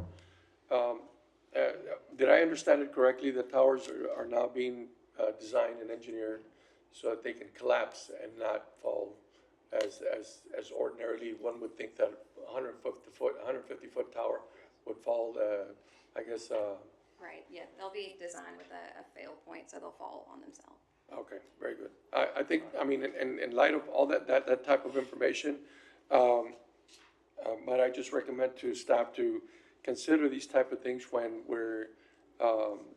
they're being introduced to P and Z, so that it can, I guess, rise to the standard of either making changes or having for lack of a better word, a safe fall when being introduced to P and Z, so that we don't have to have a discussion whether or not it's far enough from a residential area or not. Correct. All right. Motion second. We have a motion? Yes, sir, motion and a second. Okay, there's a motion and a second. All in favor? Aye. Opposed? Motion passes. Thank you. Number 4. For or against, for or against, for or against. Motion to close and introduce. Second. Motion second, all in favor? Aye. Opposed? Motion passes.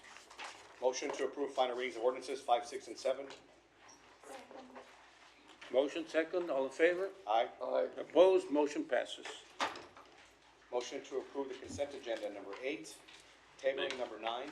Mayor, point of order, number 9, table. Table number 9, yeah, table Appreciate number it. 9. Approving number 10, 11, 12, 13, 14, 15, 16, 17, 18, 19, 20, 21, 22, 23, 24, 25, 26, 27, 28, 29. Which one? 27. Okay, we'll pull out number 27. Okay. To approve to 27. Oh, up to 27. Up to 27. Motion to approve to number 27. Motion? Second, all in favor? Aye. Opposed? Motion passes. Mayor, may I? Yes, go ahead. Resolution, consent item 28, a resolution of the City Council of the City of Laredo, Texas, authorizing the city manager to submit a grant application in the estimated amount of $30,700 to the Officer of the Governor and Public Safety Office, Criminal Justice Division, for the FY 2026 Violence Against Women Justice and Training Program Grant for the period of October 1st, 2025 through September 30th, 2026. This grant will provide funding for crimes against women training intended for the Laredo Police Department personnel. The 30% required match for the City of Laredo is approximately $9,200. Grant funding will be accounted for in the Special Police Fund. I first wanted to commend the Police Department for taking this on. I think it couldn't be more timely. I know they have already had efforts on the ground to increase awareness of domestic violence issues in our community. And they are looking for ways to outreach to the public, to encourage this education and other venues. We've seen the tragic consequences now of deaths in our community that have come from domestic violence situations. I continue to believe that we as a society owe some of the risk that we put these police in when they're responding to these calls, because our society refuses to restrict access to guns in any meaningful way, in my opinion. However, the efforts by the Laredo Police Department to shine a light on the needs in our community and look for additional resources to continue to educate women and our community about the importance of not falling into these situations that encourages domestic violence against women. How can women protect themselves? How can we as a society look for those factors before it turns into tragic consequences? And in this latest case, not only was it the family that suffered immediately in a very tragic way, but the fact that the surrounding homes, that surrounding neighborhood, had great risk because the perpetrator let fly hundreds of bullets. And so any efforts that you do to make our community safer and raise attention to this important and very sad and significant issue, I hope you look to council to support you in that. I am hopeful that you can come back and see if there's training that other entities other than the Laredo Police Department can join in on, if there are grant opportunities to bring it. Once the police department has finished their training, if you can then offer it perhaps to a wider array of entities. And again, I would believe that myself and my colleagues would be very willing to support you in that. Go ahead, Chief. Yes, ma'am. On behalf of Chief Rodriguez and Mayor and Council, Rene Alvarado, and thank you for those words and for your support. And yes, it was a tragedy. Like I said, our initial officers did fire. He fired over 100 shots just to get into the house. So it is a tragedy, and yes, we're continue looking for more grants and more training. And yes, we're going to offer it also not only to our department but to the community as well. And I don't know if Chief Rodriguez contacted you, but we're going to go out to that neighborhood, try to restore peace. We're going to walk there, the neighborhood, and see what areas we can make lighting, anything, talk to them and see, and just bring back peace to their communities there. And I'm happy to join in these efforts. Mayor, for Mike. Yes, go ahead. Yes, at the same time, I just want to commend the police department for doing everything they did this weekend. You know, I'm just piggybacking after Councilwoman Cigarroa, everything that she's saying, that, you know, bringing those programs to the community, it's going to help be very beneficial. You know, today I had a call that's something there was something that any programs that the city could do, or, you know, but now that I saw this in the item on the agenda, I was like, that's a great idea. You know, we appreciate everything you guys do. You know, we respect the man in blue, everything you do, and you put your lives into it. You showed your heart and your being a hero in front of all the people that were being, you know, very scared in the Cheyenne subdivision, having answers to them, you know, attending to those people at the velocity you guys did. It was something that it's admirable, and it's, you know, I appreciate it. We appreciate it as a council. Thank you so much for keeping us advised and, you know, informed of everything you guys did that day, and keeping the public safe. So thank you so much. Thank you. Thank you. Mayor, if I may, motion to approve number 28. Yes. Second. Motion second, all in favor? Aye. Opposed? Motion passes. Motion to approve number 29, 30, 31, 32, 33, 34, and 35. Second. Motion second, all in favor? Aye. Opposed? Motion passes. Mayor, motion to recess as the Laredo City Council and convene as the Laredo Mass Transit Board. Motion second, all in favor? Opposed? Motion passes. Motion to approve number 36, 37, 38, and 39. Second. Motion second, all in favor? Aye. Opposed? Motion passes. Council items. Next item? Point of order, Forty Mayor. C one. Point of order, you have to recess as you, Sorry, Mass Transit. motion to adjourn as the Laredo Mass Transit Board and reconvene as the Laredo City Council. Motion, second, all in favor? Aye. Opposed, motion passed. Thank you. All right.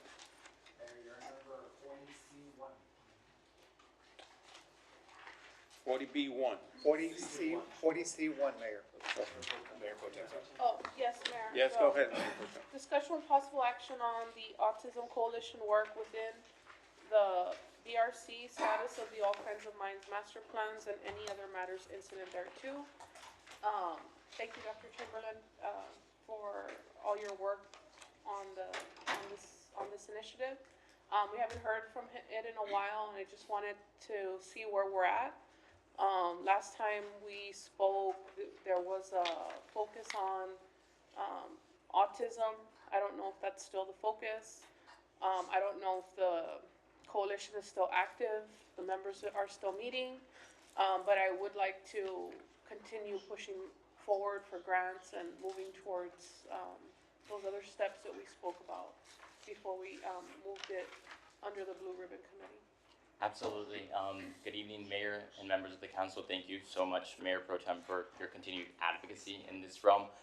March is Developmental Disabilities Awareness Month, and of course, April is Autism Awareness Month. So I appreciate the timing of you bringing this to council floor.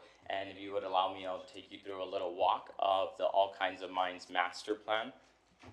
I wanted just to make a quick disclosure of the presidential executive order and the governor's executive order issued regarding the DEI initiatives. And we just want you to know as council that this initiative is ensuring access for all. Good. Thank you. And so just a little bit of an update regarding data. Up there on the top right-hand corner, it says Webb County persons with disabilities population is 34,793. This has been updated. This data is still from 2022, but this is the most recent data that our state of Texas just published in the last couple of months, and that is up from 28,000 and change, and that was the 2020 data point. And so just a reminder for anybody who might be new to the All Kinds of Minds Master Plan. It is a comprehensive guide to improve health and wellness of people living with disabilities in our community, replicating a national blueprint for change framework. And so during years, phase one, which was years 1 and 2, which was already 2 years ago, we are in phase 2, which is year 3, which we're working on our family-centered care, comprehensive services, effective transition, quality healthcare, quality data. And so this was an initiative born out of conversations with the Autism Coalition, the Blue Ribbon Committee, and of course with Mayor Pro Tem, seeking to elevate the level of awareness of the community and specifically the businesses here in Laredo.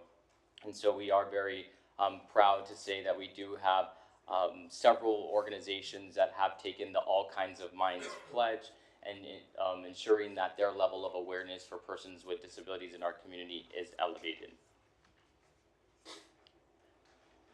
And as you can see here, we do actually have a website. Let's see if it'll go through, and where it is,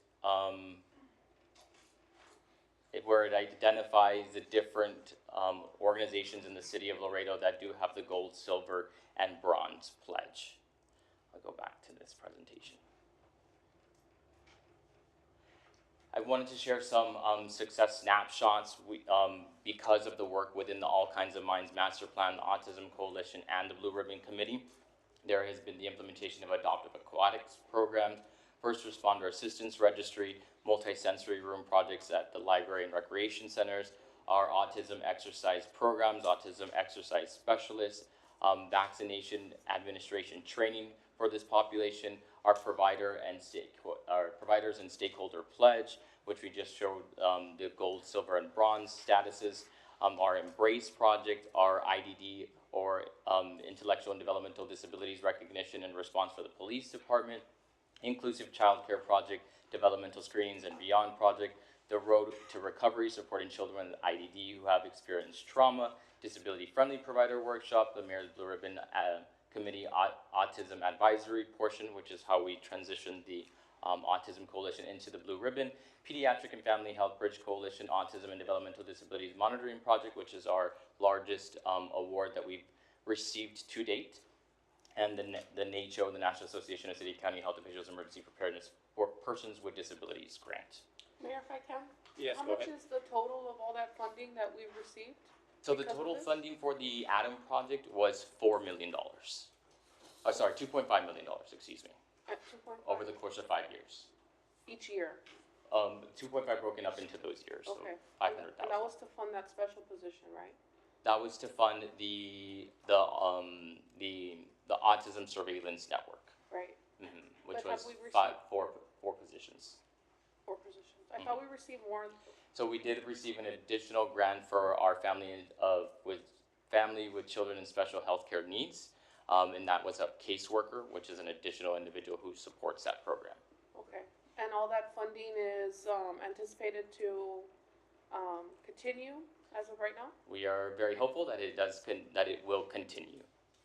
Mayor, if I may? Yes, go ahead. Autism Coalition, Autism Awareness Month is coming up, right? So, I'd like to actually make a motion before you're done with the Yes, ma'am. presentation as of right now, make a motion that we collaborate any efforts that we have for autism awareness, that we include the Blue Ribbon Committee and the Autism Coalition members to be invited to and make sure they're part of. So we have visibility for that. Make sure that we have pamphlets and brochures that are highlighting this program, that it still exists. And work with the LEDC and the chamber to get as many businesses as we can on board and at least double the numbers that we have right now by the Absolutely. end of April. That's my motion. Motion second, all in favor? Opposed? Motion passes. And then I don't know if you. Yeah, I'll just keep on going.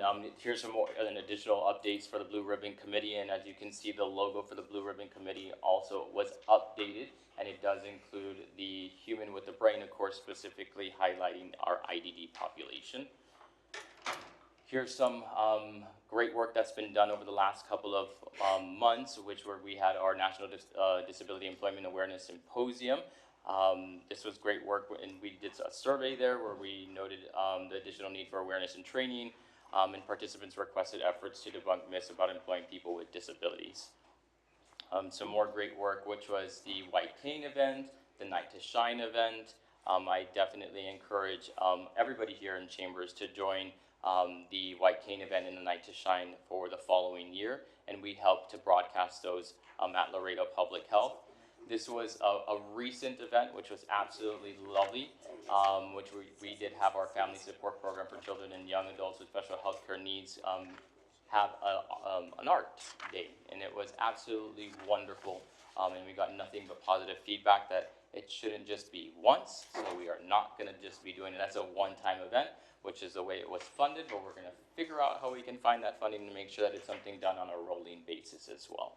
Mayor, I have another question. Yes, go ahead.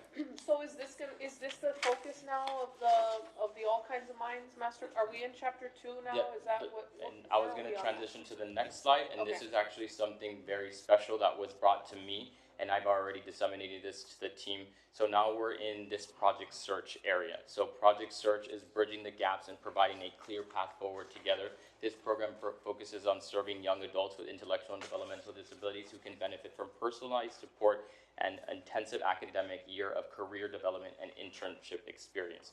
So we've been in discussion, and this is a part of the transition, right, from basically the young adult with IDD to get them into the workforce. And we're very hopeful that this is launched in August of 26, of course, with the support of our fellow city departments, as there'll be a classroom of anywhere between 8 to 12 individuals that'll get this intense training to be able to assimilate them into the workforce, starting with us at Public Health. So this is the part of the additional chapters that we absolutely need to work on, but we're very excited about that. But the additional chapters that we are working on is housing and independent living, assistive technology and digital inclusion, transportation and mobility solutions, inclusive recreation, expanding more on that, and then of course overall just disability policy and legislative advocacy. And so we are updating right now the data-driven decision-making of the ADAM project with the data that they're collecting, the work development and employment initiatives, as we just shared right now about the project search, emergency preparedness and community engagement and cultural awareness. Do you have this on your website still, this Eight, plan? that 8 p.m.? Yes, ma'am. You do still? Yes, but we're gonna update it since it hasn't been updated since October 2023, and we're updating it with all this that we just shared right now. I think it would be helpful for April to push to have all this updated, right? And that way we can support this initiative and grow it. I'd like to see that logo in more places and for more businesses, and especially since we've had such a good relationship with the chamber recently with our DC collaboration and, you know, the LEDC, of course, support that we provide. I think that they could really help in us push this with the business community. Yes, ma'am, I agree. They have been nothing but welcoming and helpful, especially with other initiatives from public health. So I know that they would get behind this as well. Is that it? Yes, ma'am. Well, thank you. Thank you. I appreciate that. I don't know if my We'll- colleagues have we'll any get working on that. to add. Mayor? Any Mayor? other questions? No? Thank Alright. you. Thank you. Thank you. I'm sorry, Mayor, let me just ask, do we have to adjourn for the regular meeting, then go to the supplemental? We can just go straight to the supplemental. All right. We'll continue with supplemental agenda. We'll go with item 1A, request by Council Member Dr. David King. Yes, thank you, Mayor, Hi. and thank you all. So I just want to explain to my colleagues that this shouldn't have been a supplemental agenda item. I had my items in actually on Monday. Don't know what happened still a little confusing, the new system we have. So all three of my items just didn't show up on the agenda on Wednesday when it got emailed out. So I appreciate Chief Lending for addressing it and with the mayor's blessing for getting it on the supplemental agenda. So just want to explain why that happened or how that happened. So first item, and I appreciate your time on this. So this is regarding so I'll just read it as it is. Discussion with possible action to move forward with a design, build, bidding process for a trail enhancement to the Shiloh Hike and Bike Trails based on the concept plan and cost estimates delivered by Rock Solid Trails LLC in December 2024. Funding would be made available by District 6 priority funds not to exceed $500,000 and District 8 priority funds not to exceed $270,000 and any other matters incident thereto, including the possibility of reevaluating the use of the 2023 Texas Parks and Wildlife Department grant for the Shiloh Hike and Bike Trails pending Texas Parks and Wildlife Department approval. This is somewhat complicated. I have Arnold Lozano from Economic Development, JJ from Parks, and of course Mr. Chavez from City Engineering, just to kind of help explain this. But the previous council, before I came on, approved the application for Texas Parks and Wildlife grant. The city ended up getting the grant awarded as $330,000, but $60,000 of that was a match by the city. It would be usually in the form of in-kind donation with our staff. So that left $260,000 remaining for the use of the grant, cash, and that's reimbursed by the state. So when I first came in, we had gotten the award, so the idea was, how are we gonna move forward with that? My understanding is that the cycling community originally thought that the grant was gonna be $700,000-800,000. So the 260, ended up being quite little compared to what the hope was. Nonetheless, staff made the recommendation. I guess this is where I'll let Mr. Lozano take over and kind of explaining the timeline from when we got the grant to when kind of all the decisions were made over the last couple of years. Yeah. Sure, thank you.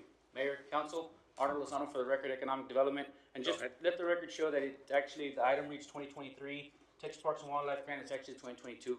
Just want to make sure that we're referencing the correct grant on this one. Thank you for that. But yes, I do have a presentation prepared with the timeline for the grant in particular, all the way from when we submitted the resolution in January of 2022 to request permission to apply for this grant. The application was submitted on January the 28th, 2022. Texas Parks and Wildlife actually awarded through an announcement for this project May 26, 2022. As soon as that came through, we began the initial process to initiate the environmental review and clearance by TxDOT and Texas Parks and Wildlife. That actually needed to start so they could clear the project before they actually entered into the agreement with us. Once everything cleared through, the grant agreement was signed July 31st, 2023. We brought the grant to council for public hearing to accept it August 7th, 2023. We actually went to council with a proposed construction idea of this asphalt project that the project now is today, which is that linear asphalt trail that goes through the northern part of the Shiloh Trails. That actually was presented to council on October the 16th, 2023. Since the TxDOT did complete their archaeological study October 2023, the city's final construction plans, that after we went to council in October to present the item, with that feedback, we went back and drafted those plans for the asphalt trail, came up with a design in-house, submitted that to Texas Parks and Wildlife, and they actually approved that plan. They approved it on July the 29th, 2024.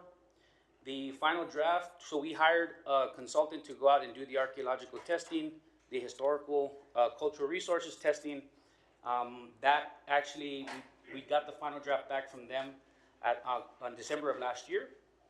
And with that, we're still waiting to have that final. So TxDOT and Texas Parks and Wildlife are still reviewing, providing their comments to that draft final report. Once they're comfortable with what's in it, then they'll publish the final report on the archaeological. But it's been a process. No, thank you. And so, just so the council, like, that's kind of been the confusion. There's two processes happening at the same time. One is the grant process that was just explained, and then there is, we also hired Rock Solid Trails separately from this. We paid them $19,000 last year to come down and do the site visit. They came here, we took a picture with Mr. Blum.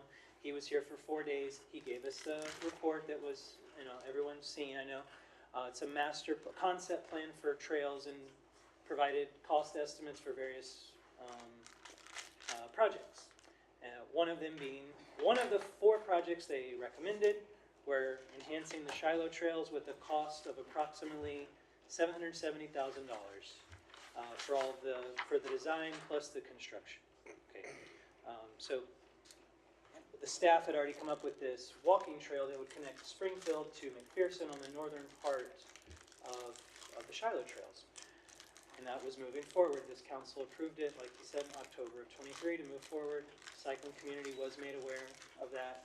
They were here when it happened, all, moving forward. So, all that being said, clearly the $770,000 project is more than the $260,000 grant. I did attempt to get this included in the bond referendum election. That was not, the council chose not to go that route, I understand. So, Plan B in my mind was district priority funds. I don't have enough to get it done on my own. I appreciate Councilmember Alyssa Segarra for the consideration of adding some of the District 8 priority funds with the hope that this might spawn future collaborations from council members in the future for bigger projects so that we can do bigger things together when we're all pitching in to them. Of course, that's what our budget time is for as well. That's what the bond referendum election was for too. But nonetheless, it was brought up, and I don't know if Councilmember Alyssa would like to mention anything, but we did break it.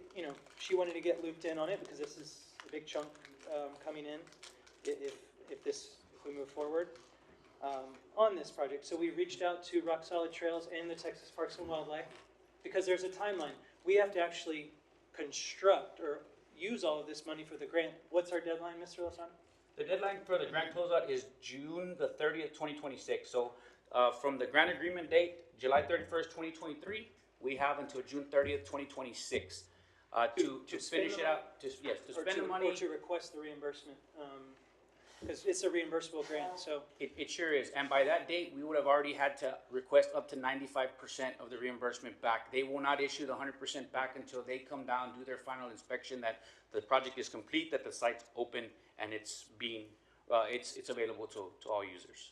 so it has to be constructed and then and requested the reimbursement by that date. So Yes, sir. you know, so that's, and as you can see by the timeline, working with the state, these things take a very long time. Just from getting the award announced to accepting the award was over in a year. May of 2022 to August of 2023, that's, 15 months from getting the award to actually accepting the award because of the red tape of government that comes into play. And then from then, our in-house engineers did the design for the walking trails. So that's where the tricky part comes in. If the request was made that if we could reroute and I don't know if there's a picture of the trail by any chance, any of these? We do, we have the presentation that we presented, Okay. in 2023. Yeah, so this is, I'll, if you don't mind, I'll guide you through this, or just kind of, to save time. So this was the proposed scope of work, that this council approved in October of 2023. Actually, this one right here. My That's, apologies. that's helpful. So as you can see, the yellow dotted line there, being the walking trail, getting people into the trail, but not, currently the cyclists don't actually go north of that yellow line. They could add trails there. And the way Rock Solid recommended it is that basically the trails are just going to go over the yellow line and add some trails in that little northern section there. One thing that got brought up was maybe moving that yellow dotted line kind of up out along the most northern part and bringing it down. So that's another thought. But my point is, that would require us to go all the way back to the state, to the very beginning, potentially delaying. Can you explain what the state of Texas Parks and Wildlife said if we were going to make any changes to that walking trail? Sure, of course. So we did put the request out to kind of feel out the agency, and they did agree that this is something that can happen.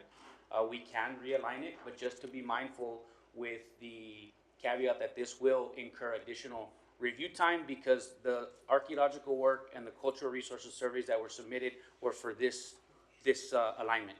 Moving it, we'd have to add an additional scope of work to our consultant to do additional digs. And I mean, this one hasn't even finished yet. It's been over a year and we're still wrapping it up. So they just want us to be mindful of that. Okay, because we're in the month of March 2025. We have until June of 26 to get this done and reimbursed. Correct. So 90 days for what? What do you mean? 90 days for what? Oh. We have until next year. 2026.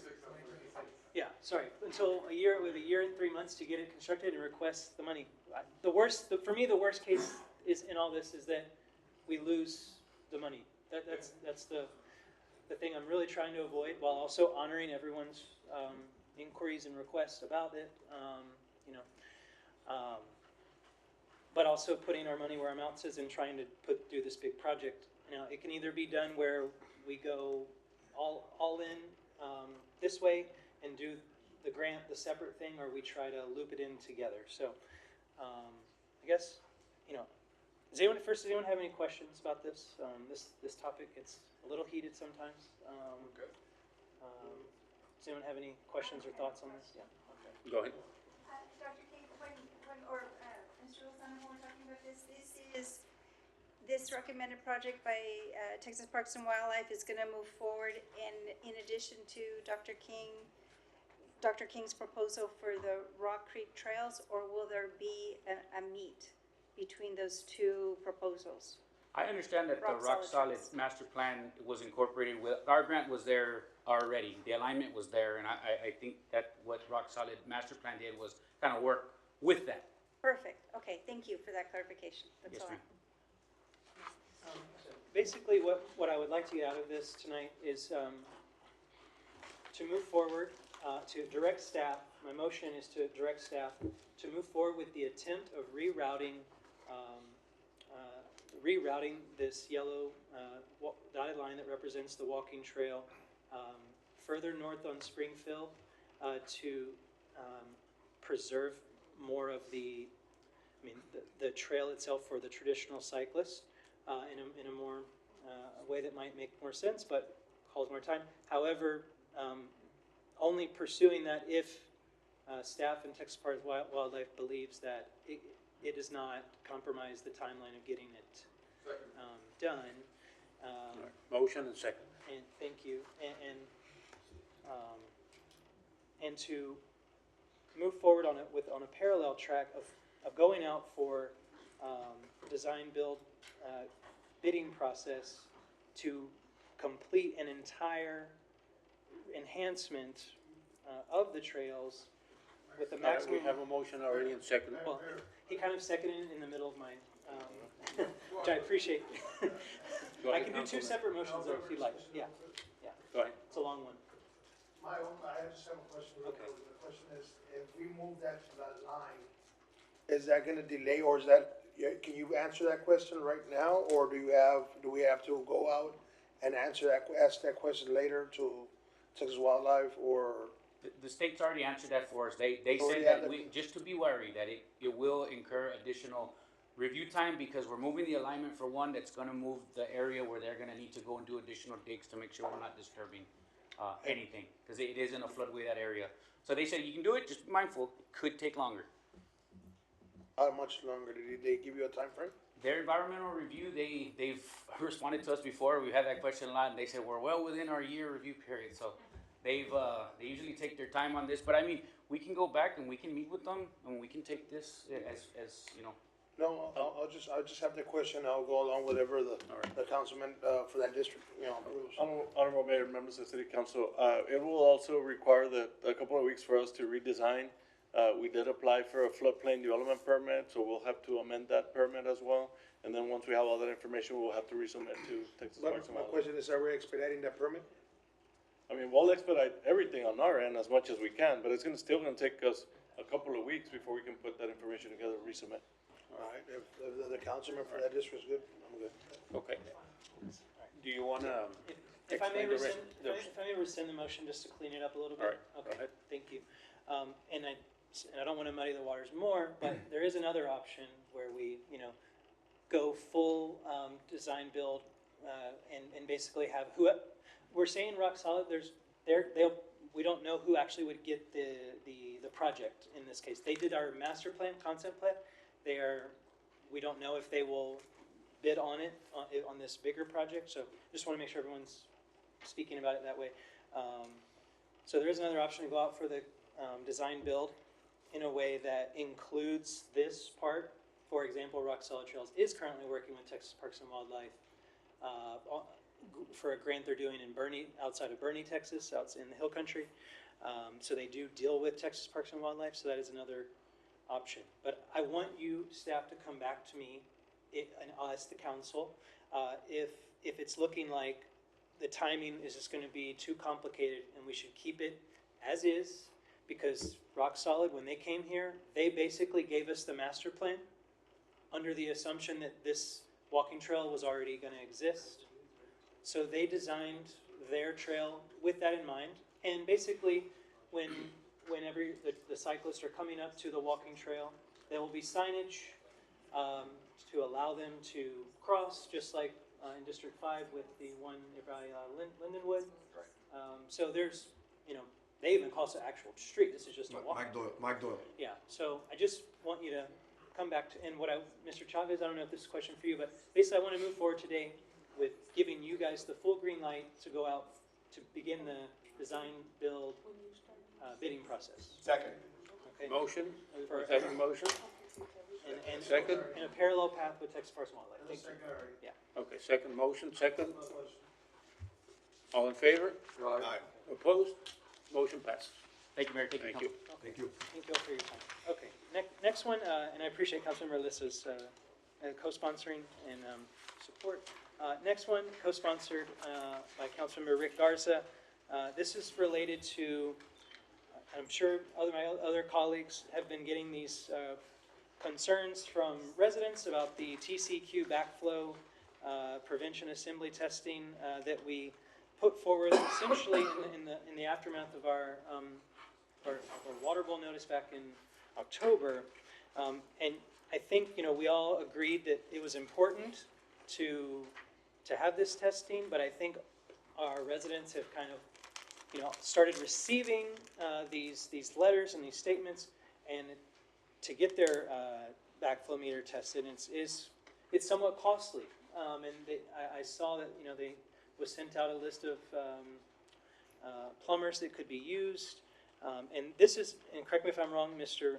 Prischker, this is only for residents who have a separate irrigation meter with the backflow device connected. If this would not be for the majority of our residents, but a significant number of our residents do have additional meter for irrigation. And obviously, it's important that we get these backflows checked, but this is a significant annual cost for our residents that I don't think, when we were all talking about this back in October, I don't think we even realized the financial impact it was going to have on residents. Maybe we did, but I don't think we gave them enough notice, and some of these notices, I think, caught residents by surprise. So I don't know if Councilman Garza wanted to say anything before Mr. Prischker, but No, I'll, Go ahead, Councilman. no, thank you, Mayor. No, I'll allow Mr. Prischker to respond.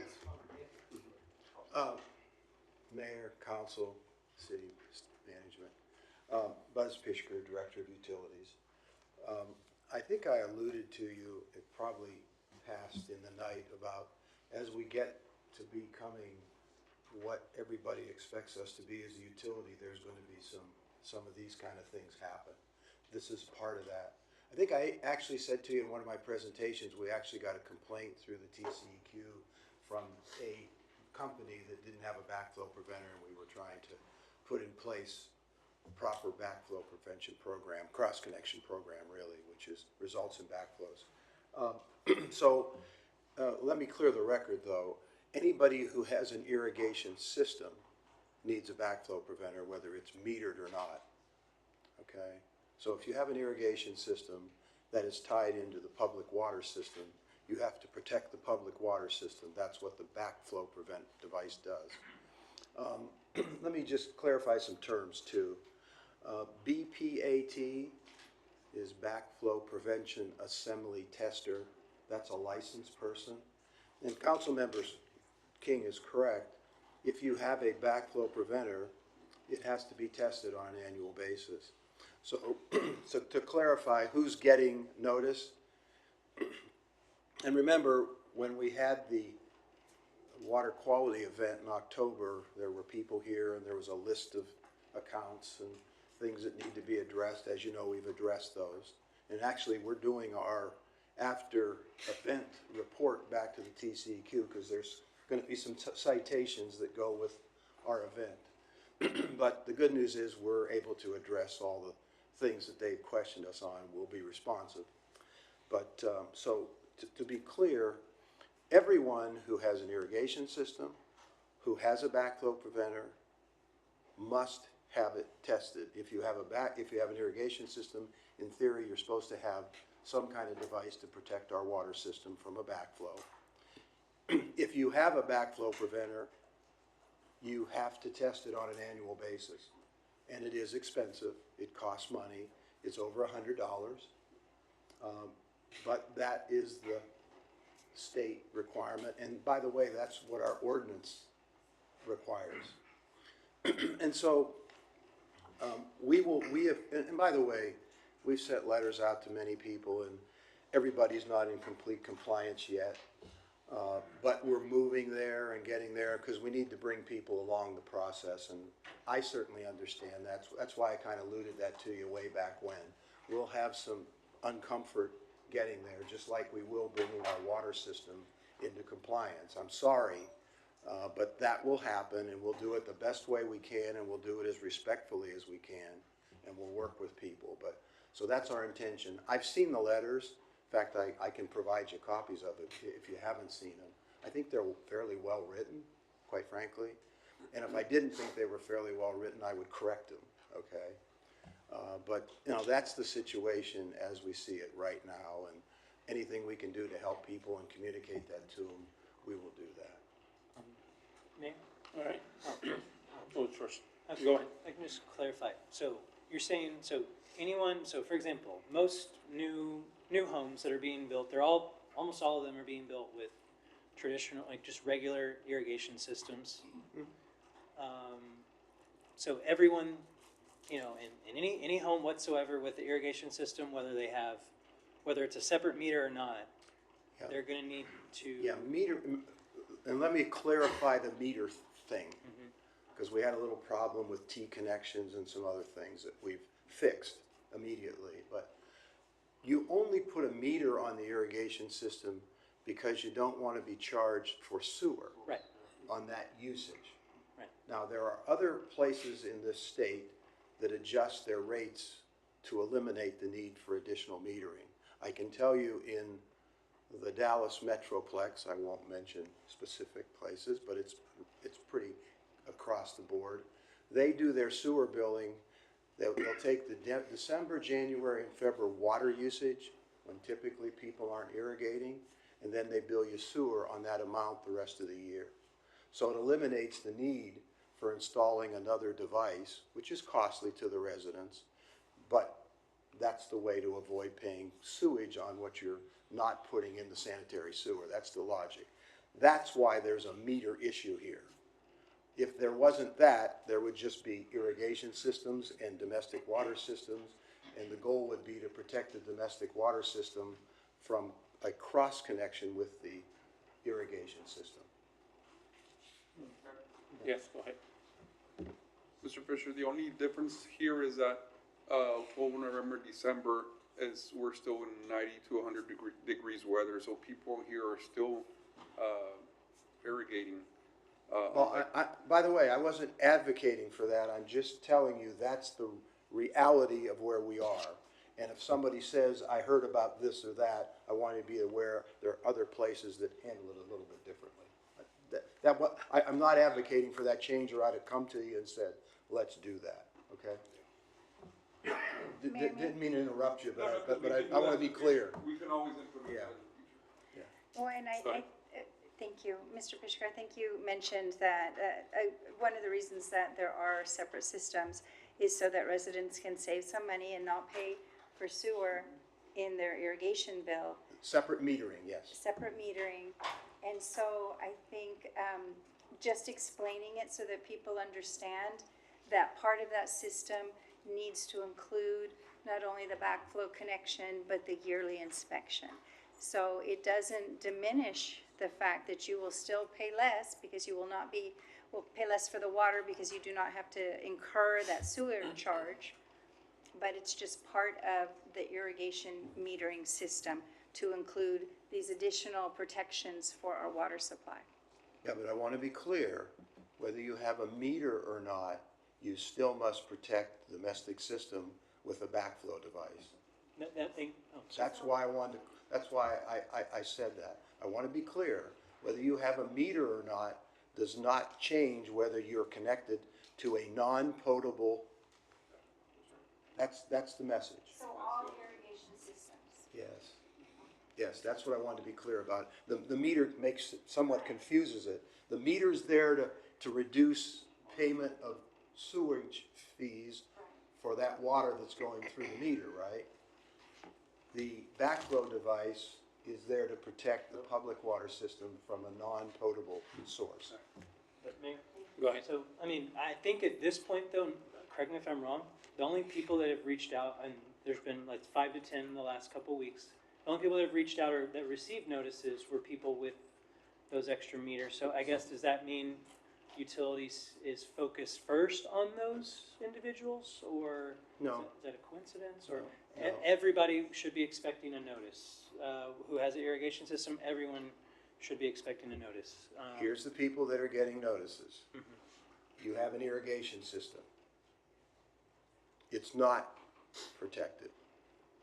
You have a protection device that has not been tested for the past year.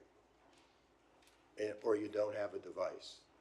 Those are the people that are getting notices. Mr. Chavez? if I may ask Mr. Chavez a question? Yes, go ahead. So with the new, let's just say all the new homes being built, is there, and this might be I'm just asking because of engineer background, but perhaps you know too, Mr. Prischker, like, is there not a way we can set a standard with, new homes to where there's already kind of a seal tight, type backfloor that doesn't necessarily have to, I mean, this could, because I'm seeing $200 to $250 to even $300, some plumbers charging on an annual basis. That's pretty, I mean, maybe some can be as low as 150, but, I'm also worried about, the prices being jacked up as well. Some gouging issues as well. That's what I'm trying to understand, because I don't want people spending more than they're supposed to on this. Go ahead, Mr. Chavez. Thank you, Mayor. I mean, if I can answer this, any citizen has the ability to have their own irrigation system or not. But I guess the only way I could answer this, if you decide as a citizen to have an irrigation system, then you must have a backflow preventer in order to protect the water supply system. That's the best way that I can answer that. If I, as a citizen, decide not to have an irrigation, then perhaps I don't have that number. But if you're buying a new home, you don't really have a choice, right? I mean, all these new homes being built are being built the way they are. So you have a choice not to buy a house, but you're not really choosing whether or not to have an irrigation system that comes installed, right? Yeah, and I don't know, I mean, I haven't bought a new home, but if they come with an irrigation system, then they're gonna have to have a backflow preventer to protect the. And we were not enforcing this before October, which, I mean, theoretically, was a concern, right? So we weren't enforcing our own ordinance as far as this goes, or before that. So that was part of the area that we had to look into, when we were looking at the boil water notice, having this system in place and this inspection. Yes, go ahead, Councilman. I think one thing that is probably coming to mind here for all of us is, are we keeping up with the times in our other departments? Like, are we keeping up with the building requirements? Are we keeping up with the CO process where these new homes that are being built have this backflow preventer installed and set up for the new homeowners already, so that they can just do the annual maintenance instead of buying a home now being told that they have to get this new thing installed that hadn't been part of the building standard? I mean, I understand that this is a directive or a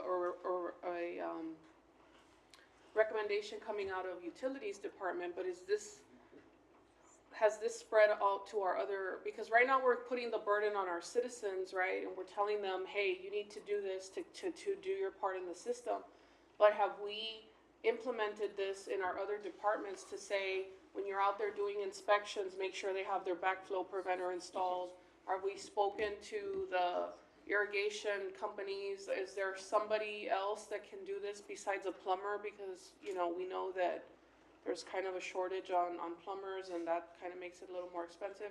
Is there a special, more economical way for our citizens, a recommendation that we can give, or is there something that we can do to make this easier for the public to digest, especially somebody who's had a home for X number of years and this is the first time they're hearing of this? From them all the way down to the person who just buying their home today, and now they're going to get a notice that they have to do all this stuff that they didn't plan for.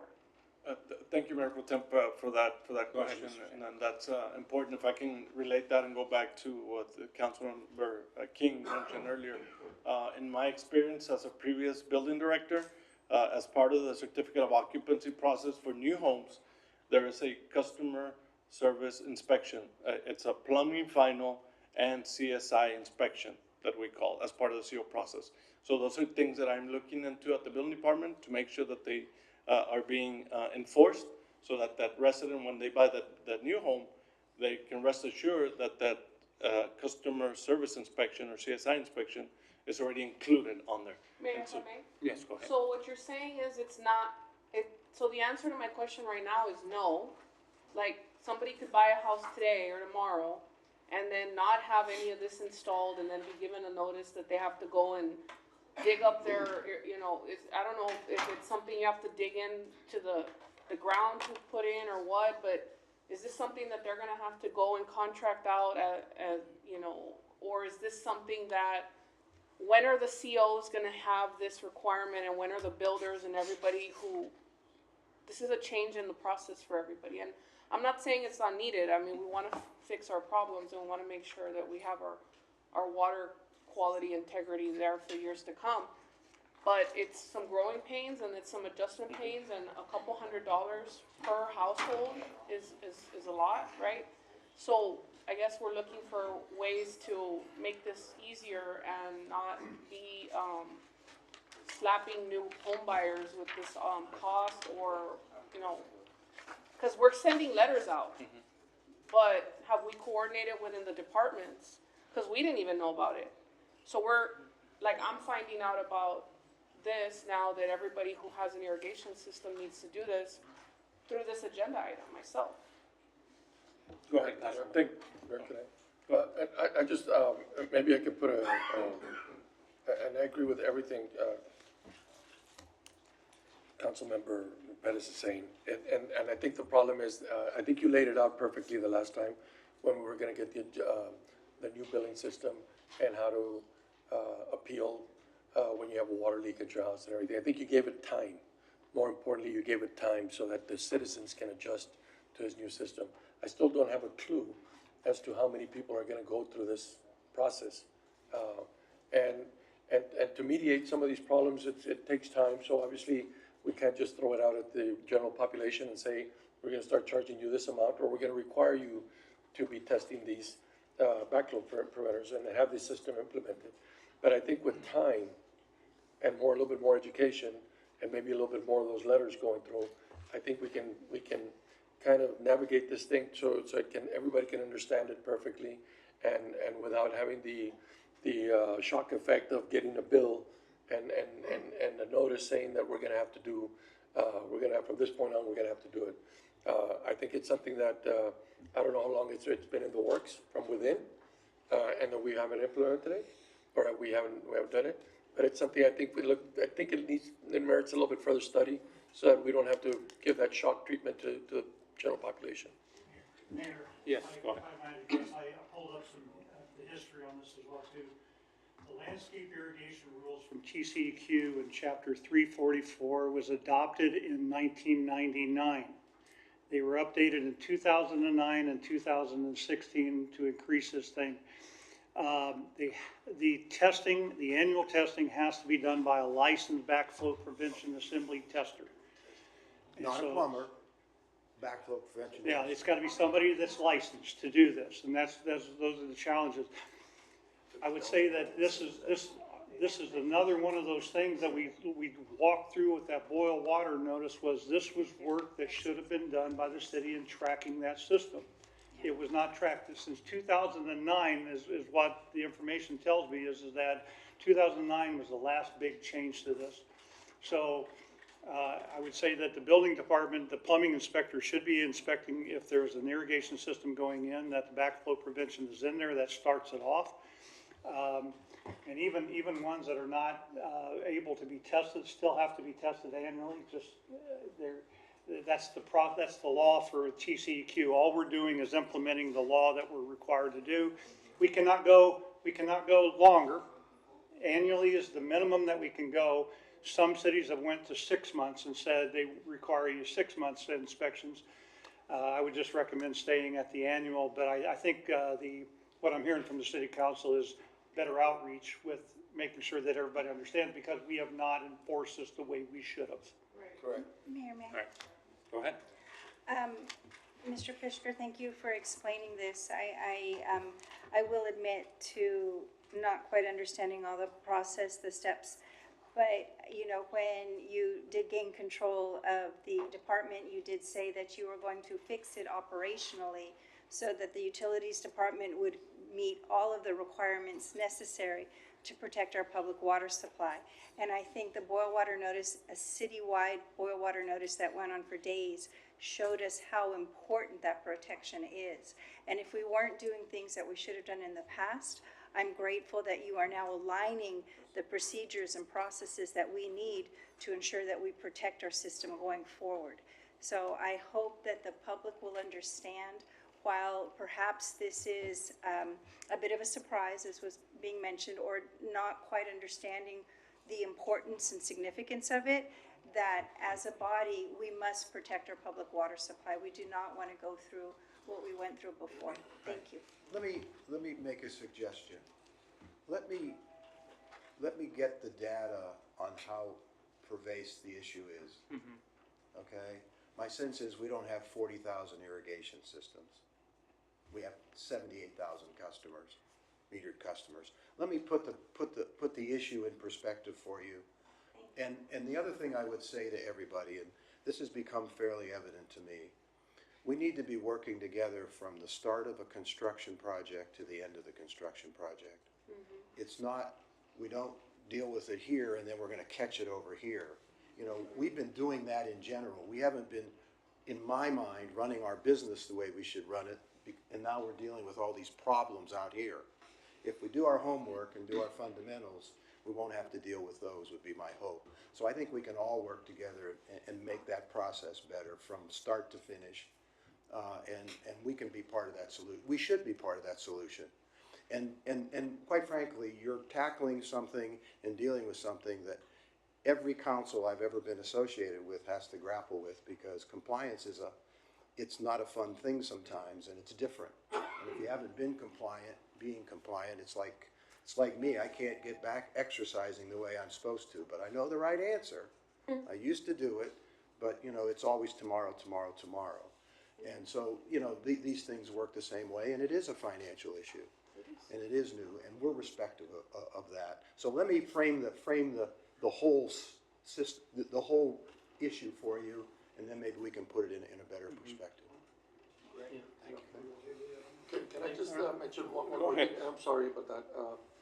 I'm just very curious to see, as part of the presentation, what processes were in place then, and what processes you might want to recommend. Because it really, you hit it right in the head about, there's a company here in town that their slogan is "From the foundation to the decoration," right? And I think we need to start thinking about our building department in that manner. That we need to be cooperating with each other. I don't want to cast any aspersions on any other city department. Let's all get better. Yeah, so once we come together, that affects from the foundation to the decoration, that everybody comes together, and we can have that process aligned with everybody along the way, so it's seamless. All right. Right. Thank you. All right, thank you. It's okay, just piggyback on this. Mr. Christopher, sorry. I'm sorry. Just one last question here. The notice that got sent out to people, it had a list, it had eight, you said not necessarily plumbers, you have to be certified, you have to be a certified BPAT tester, right? Not necessarily a plumber. Correct. Okay, well, for our 18-year-old boys and men and girls at home looking for a job, how do they become a BPAT certified inspector? State will give you training, and we'll host it on site. Okay. Well, for the graduating seniors, Yes. high school, maybe Actually, we should do that. It'd be a great. It'd be a great business to side go hustle, into, because as right they now there's call only it, 8. right? So It'd be public service. the list you gave is the eight on this list are the only 8 certified, or that's just a. That we know of, that we've provided. And so the motion I'll make in our directive is just, you already mentioned it, bringing back a report with roughly the scale of how many, homes are affected and how many certified BPAT testers we have, and a plan to have some public outreach on this, because the problem is not with the compliance and the enforcement. The problem is the surprise and the lack of, kind of public awareness about it in advance. So that's the motion. All right, motion second, all in favor? All right. Opposed? Motion passes. Thank you, Mr. Pritzker, so much. Thank you. Okay. One more item. Last item, Mayor, thank you. This is a co-sponsored by Councilmember Gutierrez. This is about the ongoing contractors who work for the fiber laying companies in the city of Laredo, and what we can do to ensure that they're respecting private property outside of the public right-of-way. We've seen the understandably aggressive uptick in fiber lane in our city. It's a good thing in the sense of fiber and how much faster it is of the internet. Broadband, and that's from the federal, that's from the top down, that they have that right and incentives. But I just feel that some of these contractors come in here and, obviously, a lot of them aren't from here, and they're just coming in, doing their job, and get out, and they leave our neighborhoods worse than they found them. This is kind of a question for legal. What can we do to regulate their activity to make sure that they don't leave neighborhoods and yards in shambles? I don't appreciate the way that they've been conducting business. I don't want to say all of them, but there's a good chunk of them, and we're getting a lot of complaints about that. Well, we do have ordinances in place, but if you're talking about, like them severing lines and such, we do, notate them and report that. And then if it's something outside of that, right of way, then, these contractors are generally insured, so there is a redress there. But, as far as the city's concerned, we do not take ownership of those instances. Perhaps you're asking us to monitor more and Well, I guess I'm asking what if there's more we can do from an ordinance standpoint, or from a communication with them, or an enforcement, or Mayor, is there anything else we can do? Who had a question? Go ahead. Mayor, the issue that we have specifically in my district, I speak for my district, in Lakeside, they're ripping up yards, people's yards. They've spent thousands of dollars with those yards. And these companies are coming in there, ripping up their water lines, ripping up gas lines, ripping up other fiber optic lines from other companies that have been there. And by the time they go through their insurance company, it's been a month. That water system doesn't work anymore, that irrigation system doesn't work anymore. And these companies, and they're subcontractors, so they're not the companies that they're actually laying lines for, but it's the subcontractors, extremely rude. They could care less. They don't call back. They don't answer to them. And mind you, it is not one or two calls. It's 15, 20 calls. Every single time they're in a neighborhood in my district, I get the calls. Hillside, JSJ, Lakeside, Alexander, it's just an ongoing issue with them. They leave for 2-3 weeks or so, and then they come back in, God knows for what reason, but they come back in and they're ripping up people's yards. These people are spending thousands of dollars on their yards, and they don't have an answer for them. And that just, it's absolutely ridiculous. Is there some type of repercussion that we can put on them? Because obviously there are places, there are ordinances in place, but they're not being followed. Or we don't have staff to follow them and see if they're following the guidelines or what they should be doing, or replacing what they've destructed or what they've destroyed. And we want answers, guys. This has been going on. I've brought this item up several times already. This is the third or fourth time, I think. Now, Dr. Broad brings it up now, but I brought it up over and over again, and nothing has been done. These companies just don't seem to give. They don't care about it. They don't care about it. Can I follow up on that? Yes, thank you. Let me piggyback from the other side of it, because I know it doesn't happen from District 5 forward, but District 4 under 321, it is all overhead. There's some underground, there's boring going on, and I think that's what's causing the problem. There's boring going on, so some of the sidewalks and some of the carports are getting, either they buckle, once they do that, and there's no guidance, there's no guidelines for them. They're, for instance, in District 4, there's so much weight on some of the electrical poles. They're made out of wood, so they're kind of buckling because of the added weight that they're putting on them. And this has been going on, I'd say, like Mr. Gutierrez said, for a long time. There used to be here, and I'm not sure if it was part of the solution back then, the cable commission that used to have that back in the day, back when there was cable rather than fiber optics or Wi-Fi or anything like that. We used to have that at the city. There's no commission right now that guides these companies through or has an auditing process as to what they're doing, and that can bring it forward for our citizens. But it's becoming worrisome more and more on a daily basis that some of these poles are buckling under a lot of stress because of the weight that's overhead. On the underground side of it, I've seen it. where there are boring companies that are going in there doing the work. Obviously, we need it, but there's no policing going on as far as the city's concerned. I'm not sure if that's even our job, because I'm not sure who regulates them or who does all that work. I know we're covered by our ordinances, but unless we keep an eye on them, there's no way of them voluntarily coming up to us and telling us, hey, we're doing this or that or the other. And some of these neighborhoods are drastically getting affected. Councilman, if I may.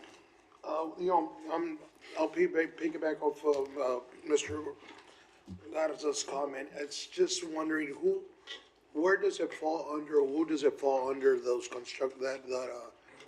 that third party construction or the birding and all that? Does it fall under engineering? Does it fall? Mayor, if I may, so the building department is responsible to enforce the right-of-way management ordinance for any utility work done on the public right-of-way. Okay, so do we have a person that's in charge of that, or just one certain person, or do they rotate? Does the same inspector go back to the state, or does it just distribute to whoever's available to go out and inspect that job site? So there's an inspector that is assigned to these utility fiber optic companies that do work throughout the city. The other thing that I do want to mention is that on March 3rd, or the last meeting, this council approved an amendment to the ordinance which mandates hydro excavation to expose all existing utility lines. So that's something that came into place. Hydro excavation is just for general purposes and knowledge, is done with water. Imagine those pressure washers that you use at the car washes, and then a vacuum that gets out all the mud. And so that's how that is performed in order to identify the water lines before they start performing any work. Pretty much, I used to do that kind of work. Okay. I was lined to that kind of work. But what I'm trying to figure out, do we have somebody that's there? I don't know how long it takes to do those fiber active process, or the birding, the drilling they do. But do we have somebody that's there like often, that goes in there every other day to see where they're at, how far they're at?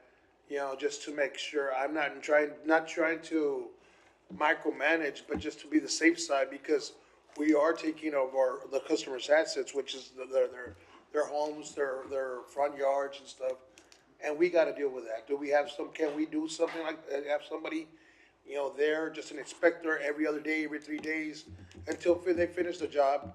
I guess just as like a safety inspector. I guess having the risk there to make sure that everything's going accordingly, and we're not having those problems, and having those records of everything they do when they start. Safety protocols in which, saving, like JSA is job safety analysis, knowing that, okay, we have a gas line here, we got a telephone line here, but identifying any pinch points, whatever projects, any gas lines, anything that we have. Do we have that system in play, or? Go ahead, Mr. I just want to jump in real quick. Go ahead, Mr. The hydro excavation requirement now was a result of Councilmember Gutierrez's items from before. That wasn't in place. It was an option. A lot of them don't do it because it's more expensive, but that's something that we felt needed to be done to protect some of these lines. Now, our utilities department does go out there and try to identify the lines that are in there. We don't always get them because some of them are the plastic, so it's harder to identify. But with the hydro excavation, that should really help a lot with damaging these other lines, right? And so we're trying to do that as part of trying to be proactive to try to make sure that they're protecting the citizens' property. One of the other things that we did have a meeting with several departments that were involved in this, and with legal also, and unfortunately, we found out through legal that there were certain things that we wanted to implement that legally they didn't have to comply because of state statutes or et cetera, right? So these were some of the things that we were trying to do. We're also trying to make sure that one of the other items was that they're required, I think, $2 million in bonding or surety bonds for the construction. It's actually $5 million.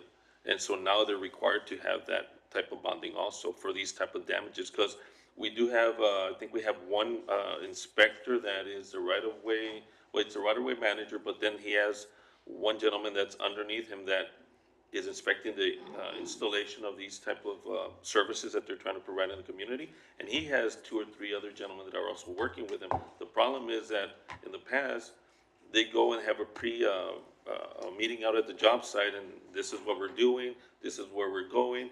He has to go to another job site, and so while he's gone, they might have an accident, right? And that's what was happening, so it's hard to have one person just standing there, just making sure they don't cause anything.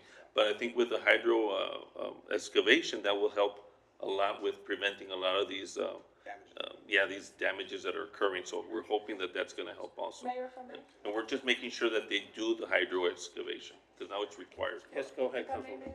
Just to go back to this and also piggyback on what my colleagues have questioned and asked, is that, do we have a list of these contractors that we could rescind their request to operate in our right of way? Because, it's happened before in my district where a gas line gets hit, then we call the contractor of record and the contractor's like, I'm not doing any work on the site because the person filed paperwork that this company who has all the requirements is doing it, but then they actually went and behind our back went and hired somebody else, which I assume would be for a cheaper price.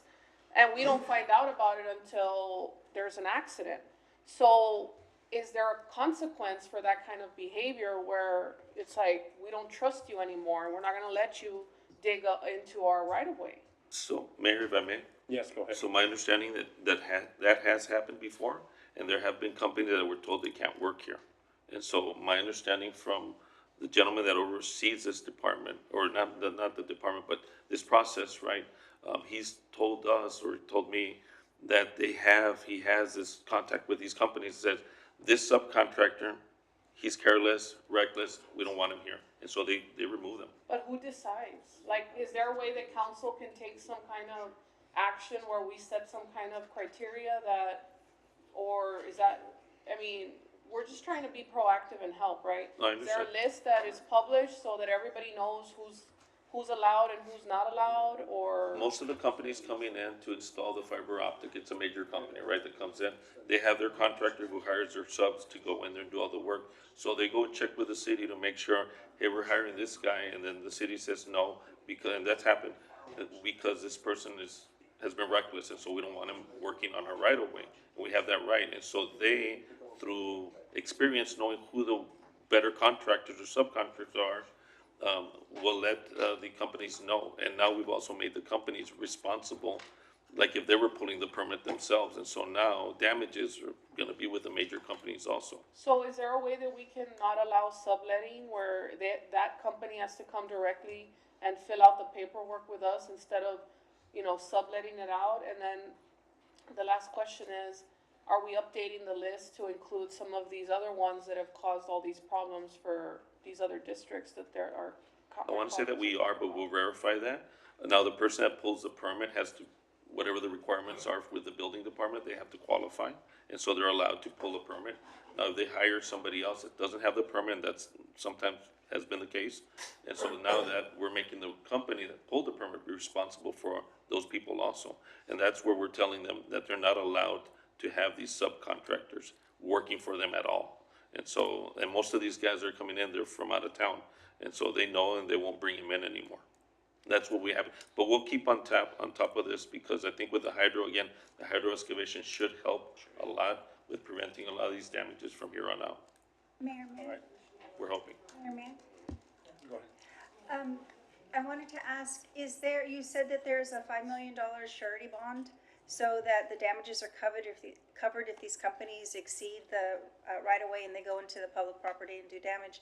Is there a way, and perhaps Mr. Nguyen, this question is better addressed to you, is there a way to make that process clear to every single property owner that is experiencing their land being accessed, this easement being accessed, some type of form that we could say, if you were to incur damages, this is the process that you would follow? Because I would assume that the actual homeowner has no idea how to enter into that process. It's private property, they have to go through, I understand they have to go through the File a claim. process to make a claim.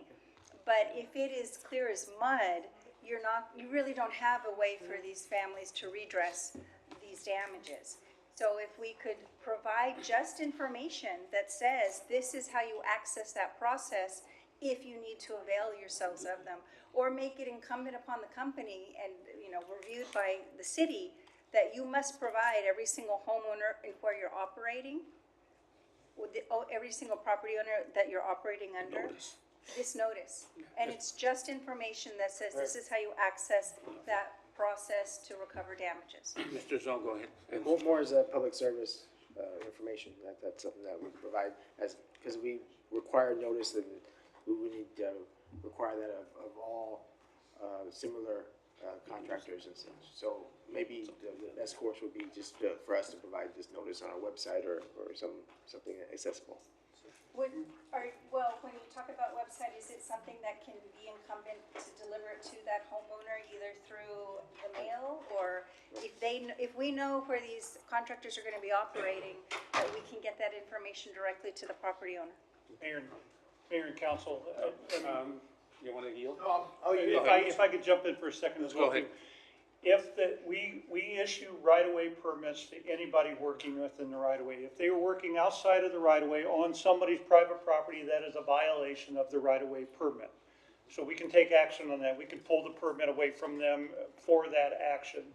We can also utilize our code enforcement personnel to help enforce this, as well as our inspectors. So I think that the big thing is, and I would say that we should require the right-of-way permit holder to issue these letters to every one of those properties as they go down the street saying, just so you know, if we're on your property. I'd love to help have that happen as well too. Yeah, go ahead. We can do it otherwise, but. I know, but, do it like the planning and zoning, sending out letters that we're gonna send out, we're gonna be, doing these boroughs around your property, just be advised, anything, information, come back. Yeah. But I would, I don't know if we can look into this in the next, budget cycle to see if we can have some project leads. I don't know how many projects or how many permits are pulled every month or every quarter. Have that department just to have those, project leads, employees, just to oversee those kind of projects.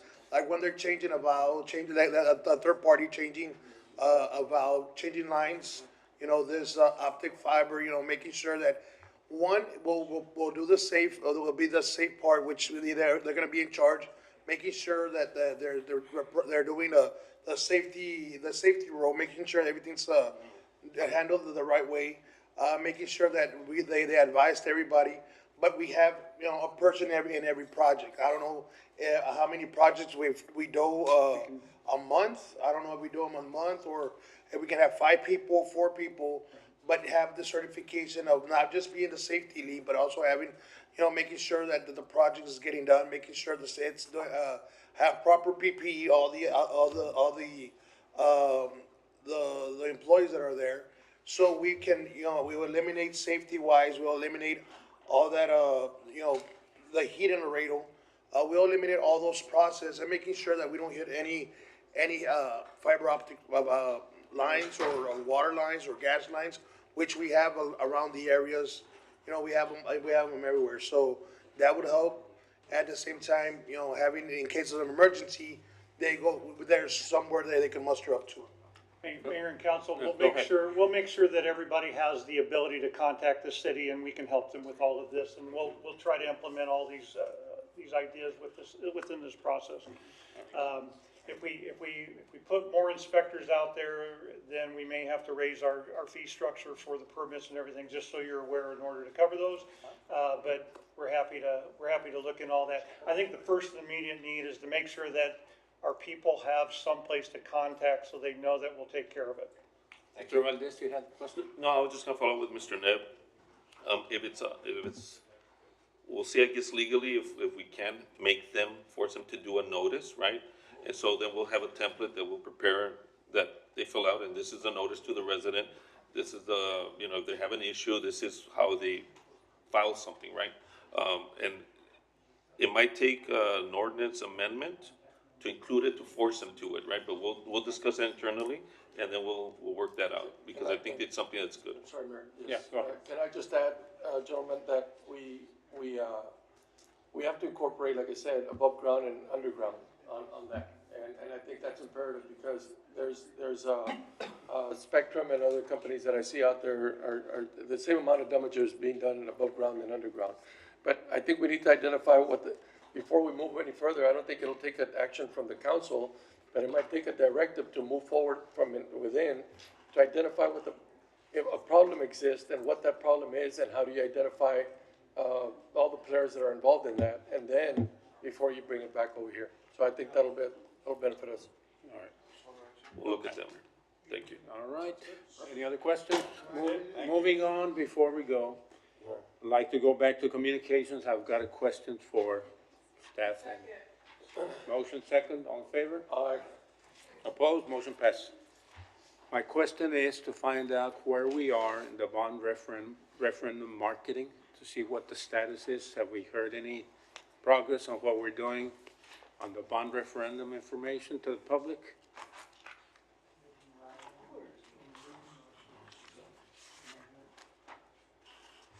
And I'm pretty sure the whole council wants to know where we are at this point. Can we bring it back? Mayor, It's not on the agenda. I don't see. if you'll allow us to give your progress, we'll send you out something in the email. Noraya was out, and so she's. Mayor she's running and with council, I can, at least those of you that attended in DC, you got to see some of the early printed material as well too, so that is coming. My understanding is that we have our first video ready to go this week. But I don't have my handler for all that information to make sure that it was there, but I was brought up to date. We do have a video ready to go, the first video for that. Next week, we have a town hall meeting on Tuesday and a town hall meeting on Thursday, so we'll get those schedules out. There's two, I think, the preceding week after that. So the information is coming forth. Do you have the dates for the town hall meetings? It's next Tuesday and Thursday. I'll put out kind of an update with exactly where they're at. I do know we have a meeting with our contracted marketing firm as well too, who was in DC with us as well too, with those the documents that we've been putting together. But I'll get you a full update on that very quickly here. Mayor, if I may? All right, go ahead. Just, Mr. Neb, we had said that we wanted to discuss it at the council meeting, so it would have been, should have been on the agenda for today's meeting, possibly even the last council meeting. So we're not really getting a chance to evaluate and see what the messaging is there, if it's gonna be going out this week without us getting a chance to see it, so that's unfortunate. And then, we had asked for a finance workshops to discuss, to go in conjunction with the bond workshops to explain to the public about like our finances and everything so they can understand the financial justification for this. Because a lot of the feedback from the public is that they expect us to just manage the money that we have right now better. And they're not seeing the need for the bond. So we had requested that there be a workshop in the south and a workshop in central for the financial aspect of it. Do you have dates for those meetings? And Mayor and Council, we do have a workshop scheduled for Monday. I believe I missed one in the south, one in the central, but we have a council workshop on Monday. That's the intent of that. That is to cover the budget conversation. We're going to cover our budget. I'm going to get some information from you for this next year's upcoming budget as well, and we will have that information at that meeting. Then the town hall meeting that was tentatively scheduled for Thursday, I believe that was in the south, but that was a town hall meeting in order to discuss what we discussed on Monday. Mayor, if I may, just as a follow-up. All right. Mr. Nev, I think that the mark was missed on that financial workshop because the financial workshop language was specifically for the public, not for council.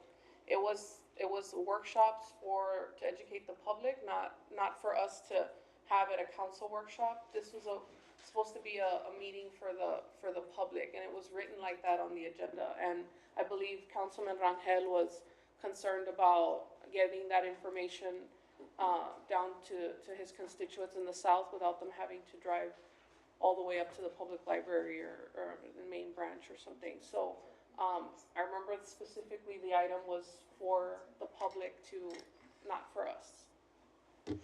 All right.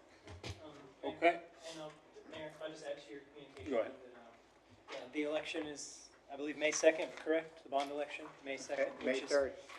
May the 3rd, it's 3rd. this Saturday. So it's 47 days away, just over 6 weeks. So just to keep everyone's urgency. Okay. Mayor, also, Go ahead. we do have on our website the sample of the ballot already. That was already printed by the elections office. And we do have notices that were provided by bond counsel to provide for the public, explaining the propositions. That is already on our website. All right, very good. Okay. Motion to adjourn. Before we leave, we have a flyer here from the Wake County Domestic Violence Coalition about a awareness event that's going to be held on March the 19th, 2025, 11:30 to 1 p.m. at Laredo Medical Center, Community Room, Tower B, FYI. All right, everybody has the flyer. Thank you. Motion to adjourn, Mayor. Motion, second, all in favor? Opposed? Motion carries. Meeting adjourned.